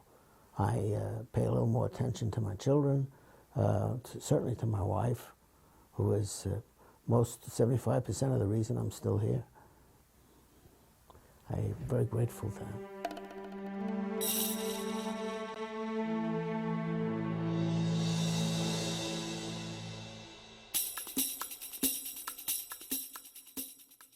What I'm after when I draw my pictures is I'm after your guts. I want you to feel something. I don't want you to like me necessarily. It's like the same with my characters. And what I'm after when I draw is evocation. It's not pretty. I love beauty. I don't care about pretty. I got to draw a couple of issues of the secondary Spider-Man title. They've guest starred this character, Daredevil, that I'd never really paid much attention to. I mean, I'd read the old Stan Lee, Gene Colan issues, and I really enjoyed them, but I had never thought of this guy as a major player. And this guy, Daredevil, I kind of dug him because, well, how many superheroes are known for what they can't do? I mean, Superman can fly and lift up buildings and all of that. Batman's ridiculously smart and he's got all the technology in the world. And Spider-Man can spin webs and swing across buildings. Daredevil, he's blind. He can't see. That's his distinguishing feature. I fell in love. This guy was perfect. He could be the perfect hard-boiled superhero. Along the way, I decided he had to be a Catholic because only a Catholic could be a vigilante and an attorney at the same time. So I think religion and politics both have a very profound relation to comics because cartooning is taking reality and making it more so. It's like Hitchcock said about melodrama, is reality with all the boring parts taken out. There was a lot of ruckus when I was working on Daredevil as it found its voice, because the violence was so harsh, and because people were getting cut up. Mostly it was the harshness of it, the way that had a strong reaction from people, because it was as if I brought whiskey into a playground or something. In comics, in comic books, in superhero comics, people have wasted awful lot of creative energy and hard work looking for kids who aren't there. The audience who read Daredevil was not juvenile. They weren't. And I got this character who'd been pretty, I mean, I think even the most generous people would call it a grade B character. He was the poor man's Spider-Man. And everybody knew that. But I kind of saw this guy as being something much cooler. Matt's been the guy I punish for all my mistakes and sins. Because he really is, he is a flawed hero. In that he's a man who intends to do good and causes much damage. Matt should have been a villain. He had a horrible childhood. His romantic life is the worst. Oh, sure, the girls look great, but they end up dead or killing him or something. But somehow this guy redeems himself and moves ahead. He just doesn't give up. He's just like his dad. With Born Again, what I was really at, it was I think the first of a series of works that I've been involved with, where I've looked at taking the machinery of the hero apart and putting it back together in leaner form, so it was more pure. An awful lot of the conventions of the superheroes comes from the fear that was generated in the 1950s by the Senate hearings and the Comics Code and all that censorious nonsense. In Born Again, I really wanted to just say, okay, once and for all, I know you guys were moving fast. I mean, I know you guys, I know Stan, Bill, Stan Lee, Bill Everett, Wally Wood, all the rest. I know we all have to work for a living, and I know you kind of bashed this one out, okay? But let's take a look at it. Let's take a look at what works. And the Catholicism angle worked. And the senses work. I mean, Daredevil is by far one of the sexiest hero in comics. But beyond that, this lawyer vigilante thing, I mean, it's always been shaky. It's a fun contradiction, but it's a contradiction. And so I thought, break it down, destroy him. And then have the real deep hero emerge. And what I thought was the winning idea was I got rid of the costume for a good long time. And so that he wasn't wearing the tights, and you realized the hero wasn't the costume. The costume was just dressing around the hero. I introduced Elektra in the first issue of Daredevil that I wrote. I'd been waiting to bring her in. I thought there was something stupid about the way superheroes always had these normal girls for girlfriends. Why? I mean, why would there be a Lois Lane to Superman? Why wouldn't he be running around with Wonder Woman? I mean, she can match him. Why wouldn't these people be operatic in their romance the way they are in their combat? I mean, is there anything more insipid than seeing some superhero in a love scene and all of a sudden he's just another guy who looks like us in a bed naked? No, these people bring down buildings with their passion. That's what they do with their fights. And Daredevil needed a romance that was worthy of him, of his passion and his physicality. And Elektra is such a good Greek myth from the house of Atreus, Agamemnon as her dad, and as a vengeful force. And also, come on, Freud named a complex after her, and she's got issues. And I just expanded upon that. And also, I mean, it was just an exploration of what I guess superhero sex would be like. I've been writing Daredevil for a few months when I told him I wanted to steal the Kingpin away from Spider-Man. And that was risible at Marvel. Like, who the hell wants the Kingpin? He was the Jackie Gleason of supervillains. I mean, he might as well have been called Fat Man, because what he mainly did was he used his belly to fight Spider-Man. He was not known as the most brilliant achievement of the Stan Lee regime, okay? But he was just what I needed, because I needed a gang lord. And my colleague John Byrne took me aside at one point, and you know, as he was doing his X-Men run, and we were just having a ball being rivals at the time, and he said, "You know what you got to do?" He said, "You got to do this. You draw this guy the way he's been drawn for the whole first issue he's in." And I went, "Yeah." John was older and entered the field earlier than I did, and he said, "Then you turn him into a Frank Miller character. Light him. You're the guy who does the lighting." And he gave me a wonderful moment, which is where the Kingpin goes from being this line clear guy, you know, visually conceived by John Romita, who has one of the most beautiful lines that the field has ever seen. And then I have him light up a cigarette, and all of a sudden he was mine. There was a tension with the Kingpin, Bullseye, and Elektra and Daredevil that all was a psychodrama.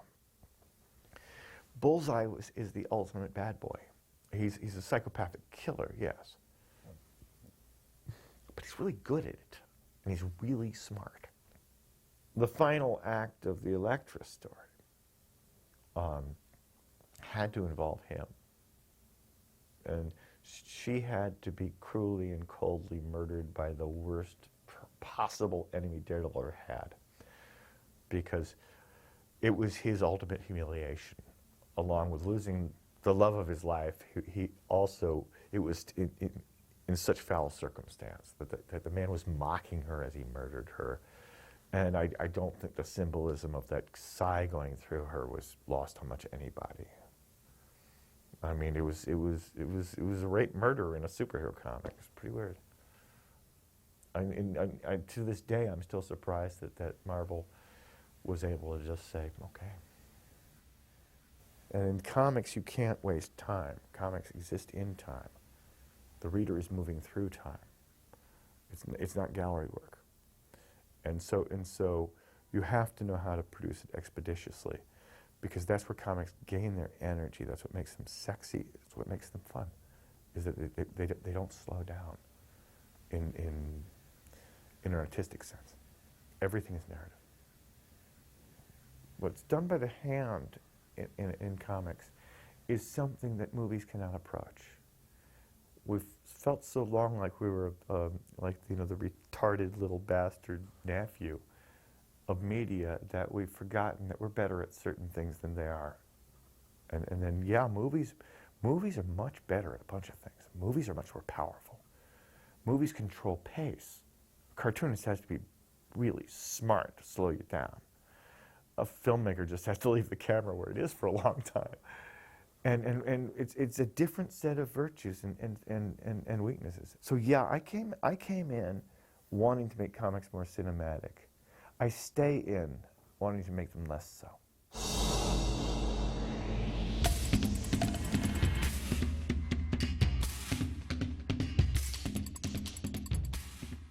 I first became the artist on Daredevil because I had gotten either kicked off or I quit the X-Men.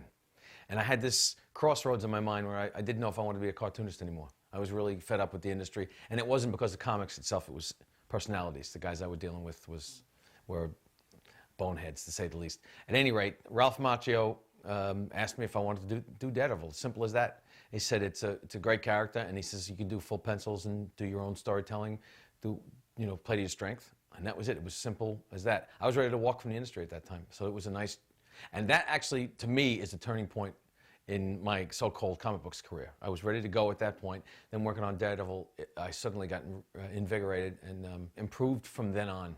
And I think it's got to do with the character. It's a very graceful character, as opposed, it's the opposite of Spider-Man, who's awkward and gawky. But it's a graceful character, and the costume reveals a nice amount of muscle tone that you can play with. And it's a simple costume with the 2 Ds. And I actually picked that character to be the most fun to draw out of all the characters I've drawn, more than Spider-Man. Although the Punisher is a close second because it reminds me of my uncle. The differences between my father drawing Daredevil and me drawing Daredevil is he's just a better artist than I am. I remember seeing it vividly, the first things he did when I was a kid, they stuck in my head, and he explained things to me. This guy's a blind lawyer. Wow, he's blind?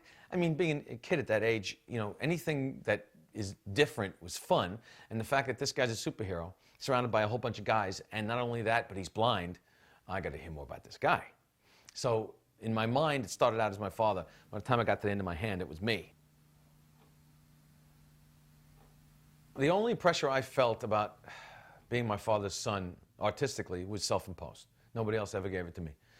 There were people made comments all the time when I was first starting. You're only in this business because of your father. You wouldn't be here without your father, And after I got finished standing on their chest and punching and screaming, I ended up having to draw anyway. And I was in my own mind, I wanted to be as good as my father. And if you're going to strive to be better or as good as someone, why not strive to be somebody that's great? So it was self-imposed, and yet it gave me a great incentive to work harder. I call my style the deadline style. Whatever comes out on time, that's my style. And that's the truth, because I've always been so greedy. You try and work fast enough to pay the bills and so on, and I want to own a certain car. And if nobody else in the industry says this, if they all think that it's an important medium, that's cool. But it's a money medium. You make money. It's part of the life. And at the time, I was getting paid nothing page-wise, just like everybody else that starts out. So you tend to work on speed. Excuse me. You tend to work with speed. That sounds terrible, too. Speed is important to me. Drugs have nothing to do with this. The quicker you are, the more money you make.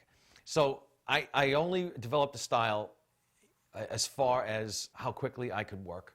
Whatever came out, that's all I was conscious of. I was never copying anybody else. I was trying to emulate my father, but that was impossible. You do anything every day for 26 years, 12 hours a day, you're going to get good at it eventually. If there was a change in the way my artwork looked, it wasn't an effort. It just happened. And I hear that I have blocky-looking characters and bulky-looking characters. If that's the style, so be it. And if it's not consistent, again, I'm not conscious of it. So it might just be what I ate on a Sunday, and whatever comes out on Monday depends on what you eat over the weekend. Who knows? The greatest thing I think I have ever done to this point, if you can call it great, was working on Man Without Fear with Frank. And it was originally slated for 64 pages. So I started working on it. And I was thrilled to death working with Frank, because I had pretty much gotten into the business around the same time he did. And his work was just fantastic. And as a writer, it's even better than his artwork. And it was started out 64 pages. I got about 40 pages done. He says, I got an addendum. He calls me up and he says, I have an addendum. I'm throwing a couple of pages, which ended up being 80-something pages. In between page 43 and 44, there was 80 more pages. It ended up being 144 pages, this thing. He says, listen, you won't see Daredevil in costume till the end of the book. And I said, okay, let's go with it. And it was more fun and more rewarding than anything I ever did, because it was It was, if there was ever a weakness in my storytelling, even to that point, it was flushed out working on this, because you couldn't do anything but storytell in this. First thing is, as soon as the mortgage bill comes in the mail, my ass is just nailed to this spot. On a serious side, Jack Kirby said, sit down and do the work, and then stop. You're basically working on commission. Ask any commissioned salesman or any commissioned worker in this world what it's like, knowing that if you don't work that day, you don't get paid. That's a scary feeling. And we don't get sick days because you work at home. You're supposed to be taking care of yourself. So I take the vitamins and I drink a ton of water, although I do have to get up quite a few times during the day. When you drink a lot of water, you have to get up out of your desk.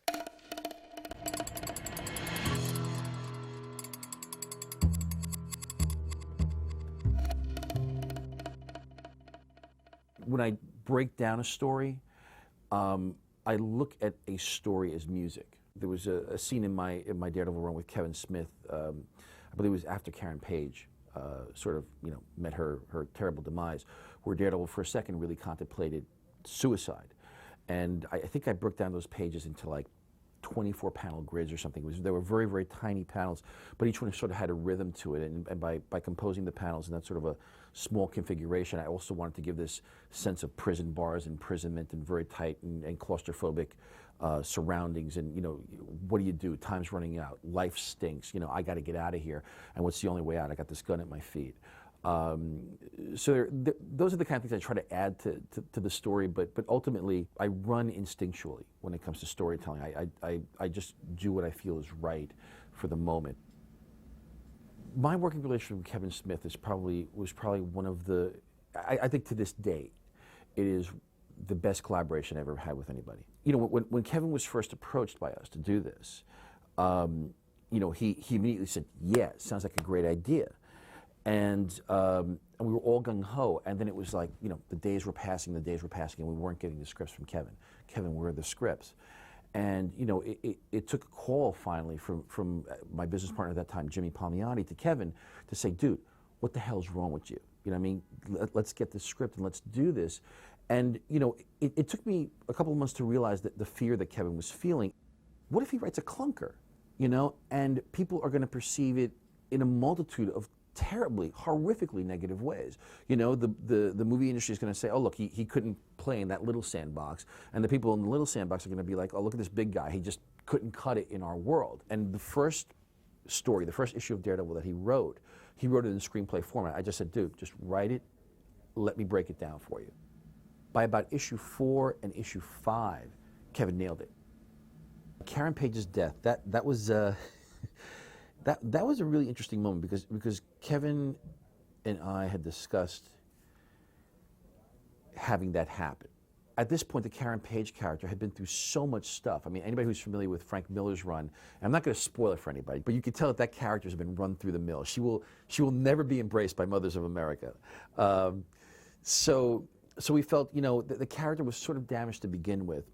And we really wanted to have, there was a very poignant scene in Kevin's story where Karen's death could be very, very important to the ongoing saga of Daredevil.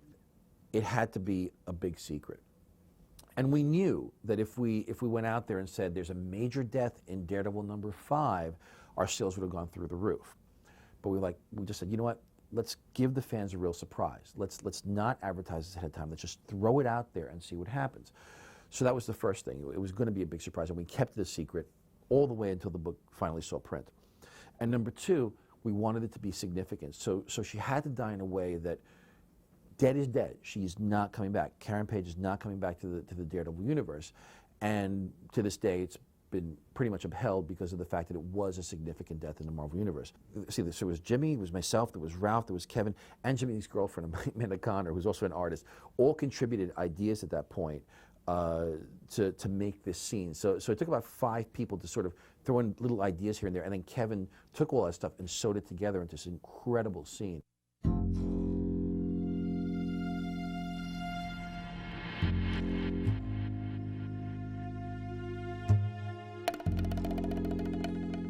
When Kevin sent me the final script, I called him up and I said, okay, I'm a woman.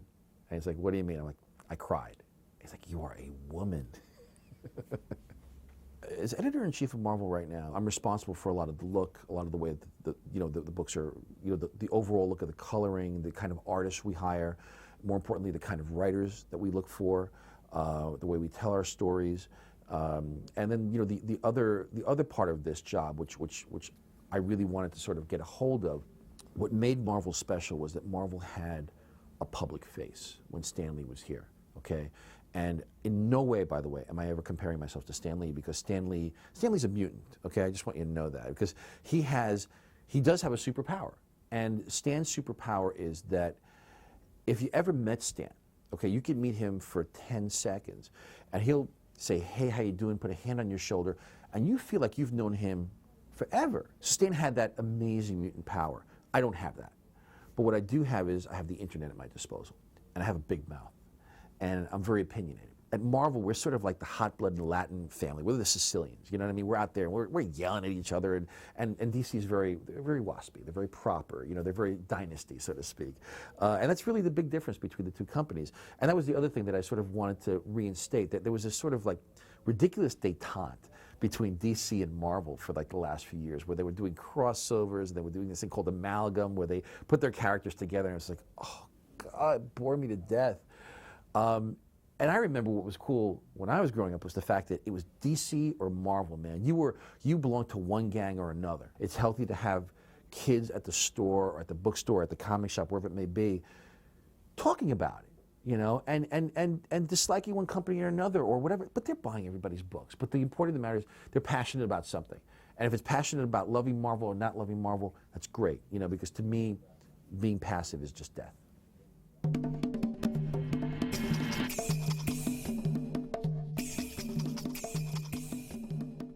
Brian Bendis scripted the Daredevil story that I painted with him. And what I'll try to do is I'll try to make it so that it is indistinguishable, the writing from the drawing. So it's almost, in my mind, I have to make it so that I almost don't draw distinctions from where one starts and another one begins, even with the lettering. The lettering is a part of the art, the type is part of the image, and the image tells the story. And that's the unique thing about comic books, is they're this fantastic hybrid medium. This is the old Royal typewriter that you saw Ben Urich use in the Daredevil story that I drew with Bendis writing.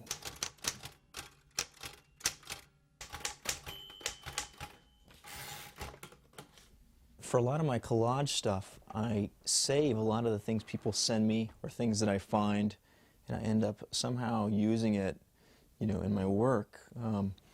People send me a lot of things. I get a lot of, this is where I keep all the fan mail. People send little boxes. This is, sometimes I'll paint something large, and then I'll reduce it and put it on a transparency, and then I can sort of collage it together with some other things. Try to make a nice contrast between how much is very specifically rendered and what's realistic, with the contrast of what's a little bit more ambiguous and abstract. Because when you're working on this, after a while you sort of realize if you make everything, if you give the audience 100% of everything, there's a certain point where they don't have to think about it anymore. So what I try to do is I try to give them just enough where they finish the idea in their mind. Writing and drawing and painting, that's the idea. The more you do that, the more you realize it's like a conversation with the reader. There's more of a give and take. There's some photo reference here. This is from the Daredevil story. It's me posing as Matt Murdock, and there's me as Ben Urich. There's Timmy. When the story opens up, there's this child, Timmy, who he's almost catatonic, and he's just sort of talking in comic book terms. Obviously something has happened in reality that he's not comfortable with, and so his only way of sort of handling it and being comfortable in it is talking about it and relating to the world as if he's a comic book hero.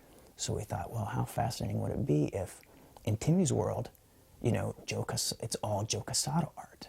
for the longest time, Joe said that, yeah, he's on it, and he thought it was a good idea, and he's going to draw these stories. Well, it turned out, with his editor-in-chief job, he just wasn't able to do the artwork in time. So Brian said, well, it doesn't matter, David's going to do it. And he just said, David, do these, just do Joe Quesada. He's like, just, you're going to do this, but you're going to draw it as if it's Joe. You got to make everybody believe these pages are Joe Quesada. The interesting thing about this story is that the central character turned out to be Ben Urich from the Frank Miller stories before, and from Born Again. We'd seen him get more and more of a role in some of the Frank Miller and Born Again stories. But this was a time where Brian was really able to give Ben the foreground and not look at him only on a superficial level. You got to see throughout the story Ben discovered why he does what he does, at the same time as the readers, do.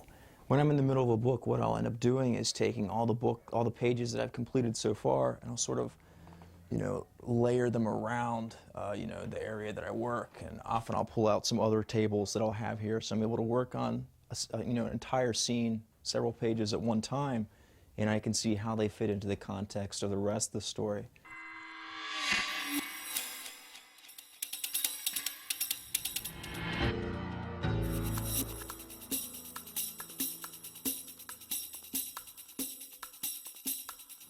Frank Miller was on Daredevil around the time I was at my most formative and most impressionable age. He was just developing the cinematic style, and I was at this age where I was like craving just that thing. I was looking to be moved by comic art, and I'm coming from a world of George Perez and these other very mainstream but very stylized artists, and Miller's stuff was rougher and angrier, and it was an emotion I wasn't used to getting from a comic book.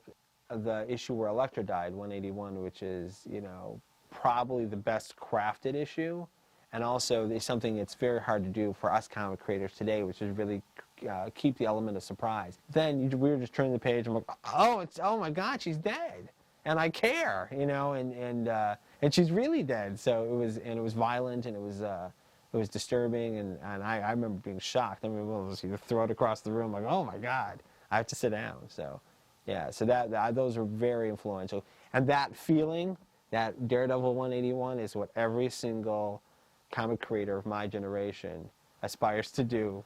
There's not any process to making a comic book that's the right way to make a comic. It's not screenwriting, and it's not poetry, and it's not narrative writing, and it's not pen and ink, and it's not photographs, it's not painting. It's all of these things. All of these things can make a comic. Anything that produces a sequential images that tells a story is how to make a comic. And anything you can do to visually or narratively express yourself makes a comic. So always put your character in the place they least like to be. So anytime I start an issue, I'm like, all right, where's the thing that, where's the place that Daredevil would least like to be? What's the biggest fear? And that's how we started this whole run that we're on right now, where Daredevil's been outed by the tabloids, because it just seemed to me that Daredevil had been very sloppy with his secret identity. People had read the comic book over the years, even way back in Miller's years. Every time any girl made Google Eyes at Matt, he'd end up telling them he was Daredevil, and it was kind of to the point where it was funny, and then Kingpin found out he was Daredevil, and Foggy knew he was Daredevil, and every girl every year, everyone knew he was Daredevil, and no one was really doing anything about it. Even the Kingpin was going, well, now I got him where I want him. Meanwhile, I never did anything. And the world's so much more complicated than it was in the 60s. How hard would it be to keep a secret identity? Even think about that. How hard, and you can't, everything a celebrity does, and we all know those tabloid stories are true, everything they do, we find out about everything. There's videotape of everyone doing everything to anybody, right? So I go, here's the story of a modern society superhero. Let's really tell it and see how he deals with it. Let's see where Matt's character is. Well, what happened with that following artist is that artist became like superstar artists, and then it got into this weird area where the artist had totally taken over every aspect of the creation of the comic, and everything was big double-page spreads, and tons of bats and flowing capes and chains, and there's a great tradition in comics of the splash page. You turn the page and boom, there's the shot, and then it became every page was the boom, there's a shot, boom, there's a shot, boom. There's no story. It was just, and no matter how great the drawing is, if the comic is only about that drawing, it's a very shallow experience. You know, I was actually working at a comic store during this period. I was in college, and I was working at a comic store, and people come up and not remember if they bought a particular issue, and it was like $5 an issue, and they'd be like, did I buy this? I'm like, wow, if I took $5 out of you and slapped you, you'd remember. You know, so, and well, they're not having any kind of experience. They're not, you know, not a real experience. What we're in now is very writer oriented, and what you get there is, from the most basic level, what's attracting to the comic book is an idea or a series of ideas, and that's so much more captivating than a pinup.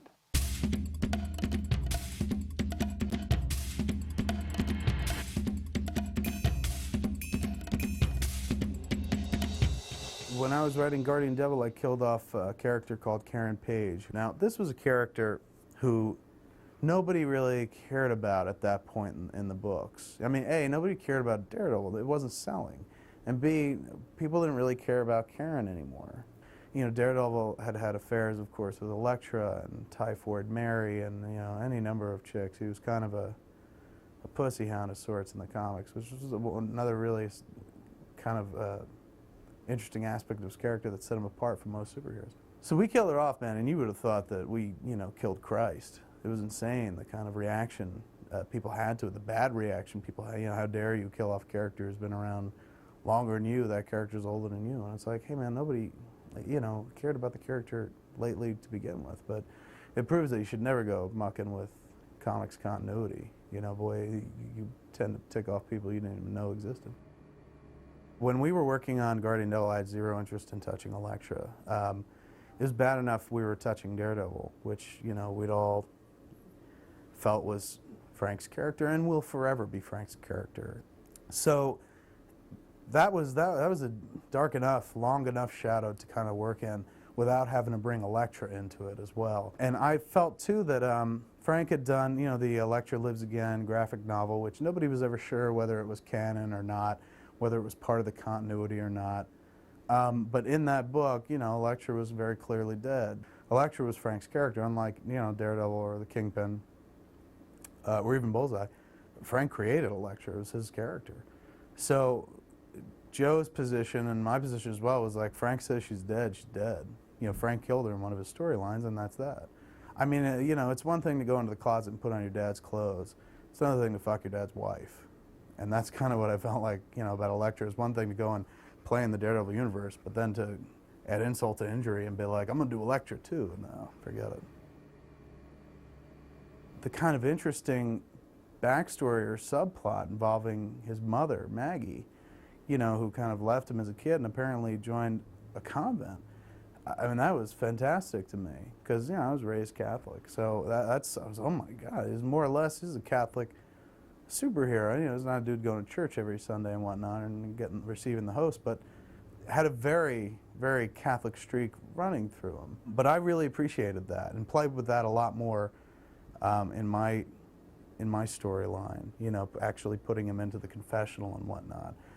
Really steeped it a bit more in Catholicism because it lent itself to it based on the work that had gone before. And I think the kind of Catholic angst, or the angst that comes along with being a Catholic or raised Catholic, it was quite obvious in that character and inherent to how powerful that character is or can be.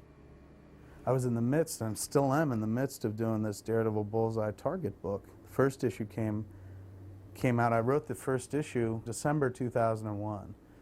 And the book came out, you know, what, 3 months ago, 2-3 months ago. And I still haven't even written issue 2. You know, that's bad, that's horrible. And by the time this DVD comes out, God willing, it'll be done. Quesada said, well, nobody's gonna do the Daredevil Bullseye story until you do it.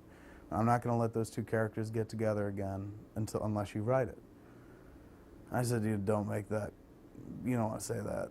I mean, I'm flattered, but he's like, no, I promise. Says nobody's going to do it except you.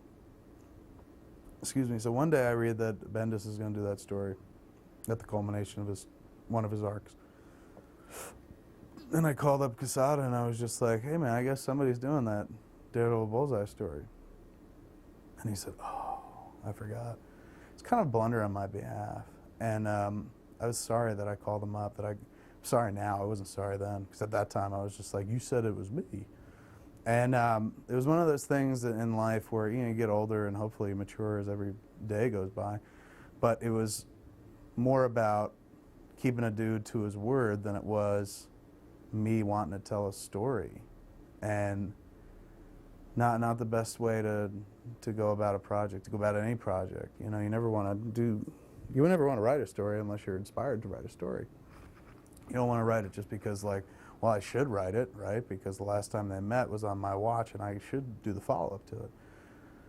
So it was kind of a blunder, kind of a big blunder. And I wish I hadn't done it, but I did it. So now I have to finish Target because I took the character out of Brian's hands. But the thing that you really can't get across to a non-comic book reader or to the general public is what a fascinating and kind of layered character Daredevil is, and that's based on his internal monologues that the book has usually been famous for. What goes on in his head, the flaws. And that's not very simple as going like, this is a dude who wears a cape and a cowl and he fights a dude named the Joker. That's visually kind of interesting, and it rises and falls right there. Daredevil, you can't just hold up a picture and get people excited. They have to kind of give it a test drive for themselves. Daredevil has always kind of been the Grateful Dead of comics, right? He's always had hardcore fans who'd follow him everywhere, anywhere, but, he didn't have the breakthrough playability of the Rolling Stones or the Beatles. So I think the movie will definitely break him through into the mainstream, hopefully for better, not for worse. And maybe that'll then bring a bunch of people in the comic book stores to go back and read some of the character-defining work that's made him such a great comic book character for years.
thought I was going out. Look, I don't care if you're running around at night in a leather mask with a zipper over the mouth and hitting all the bars I've never heard of, okay? I'm still gonna be your friend. I'm not gonna judge you. I have something I want to show you. It's a body part. As a friend, I just feel like a booty call. It's like I'm available to you, and then whenever I need you, you're not there. And can I just ask you something else? How do you know when you're done wiping your ass?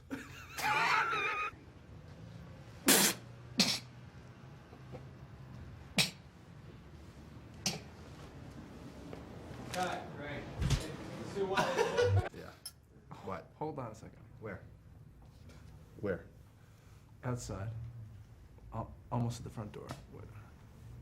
I don't see her. No, it's nothing.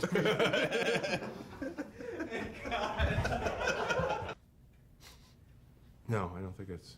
I think that's me. Look around you. This isn't a law office, okay? This is an old pharmacy. We're living a lie. I have to go next door to the pizza place every time I got to take a dump. You know what? Seriously, Matt, the ball's in your court. +1, huh? All right. Now I'm going to dress you up so it matches.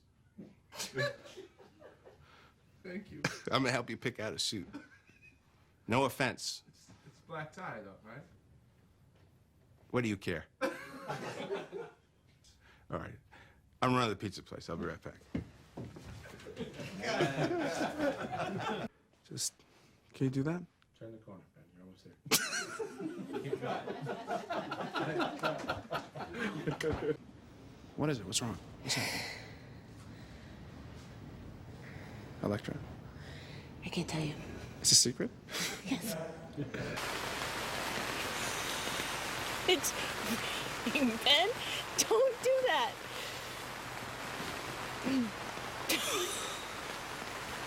Misery. Hang on. You go away.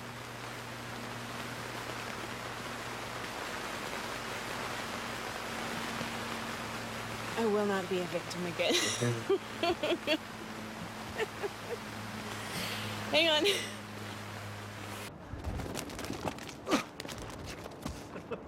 Dude, I couldn't know what. Sorry.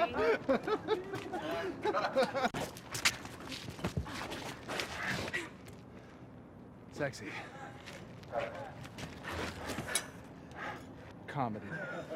It didn't have.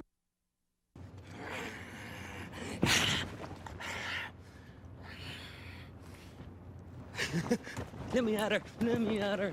I'm fucking fact you want her back. Come on. What the hell are you playing at, Matt?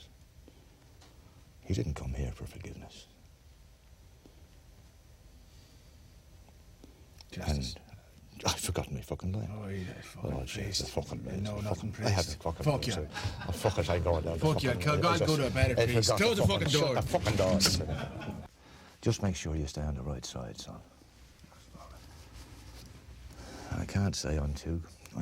Not myself back as you will.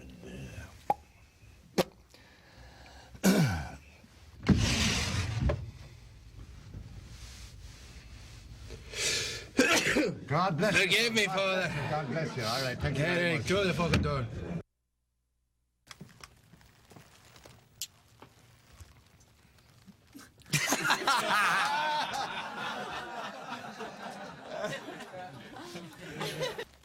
God bless you. Pain in the ass. Irish people say arse. Fuck. Fuck. Fuck. Bullseye's Irish. I'm always playing American. Fucking confusing. Why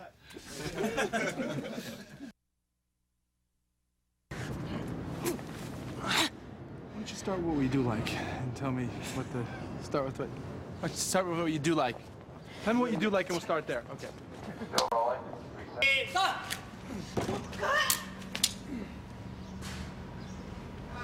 Ah! You gave up on me, Pommy. You shrieked in terror. As soon as you said, yeah.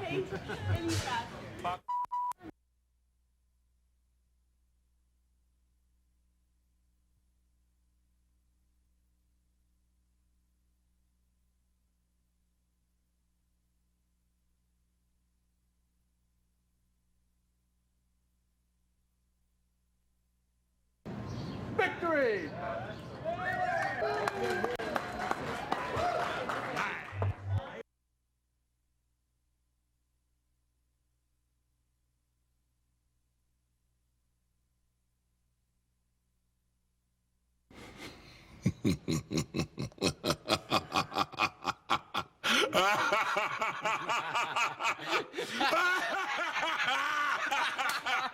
Ha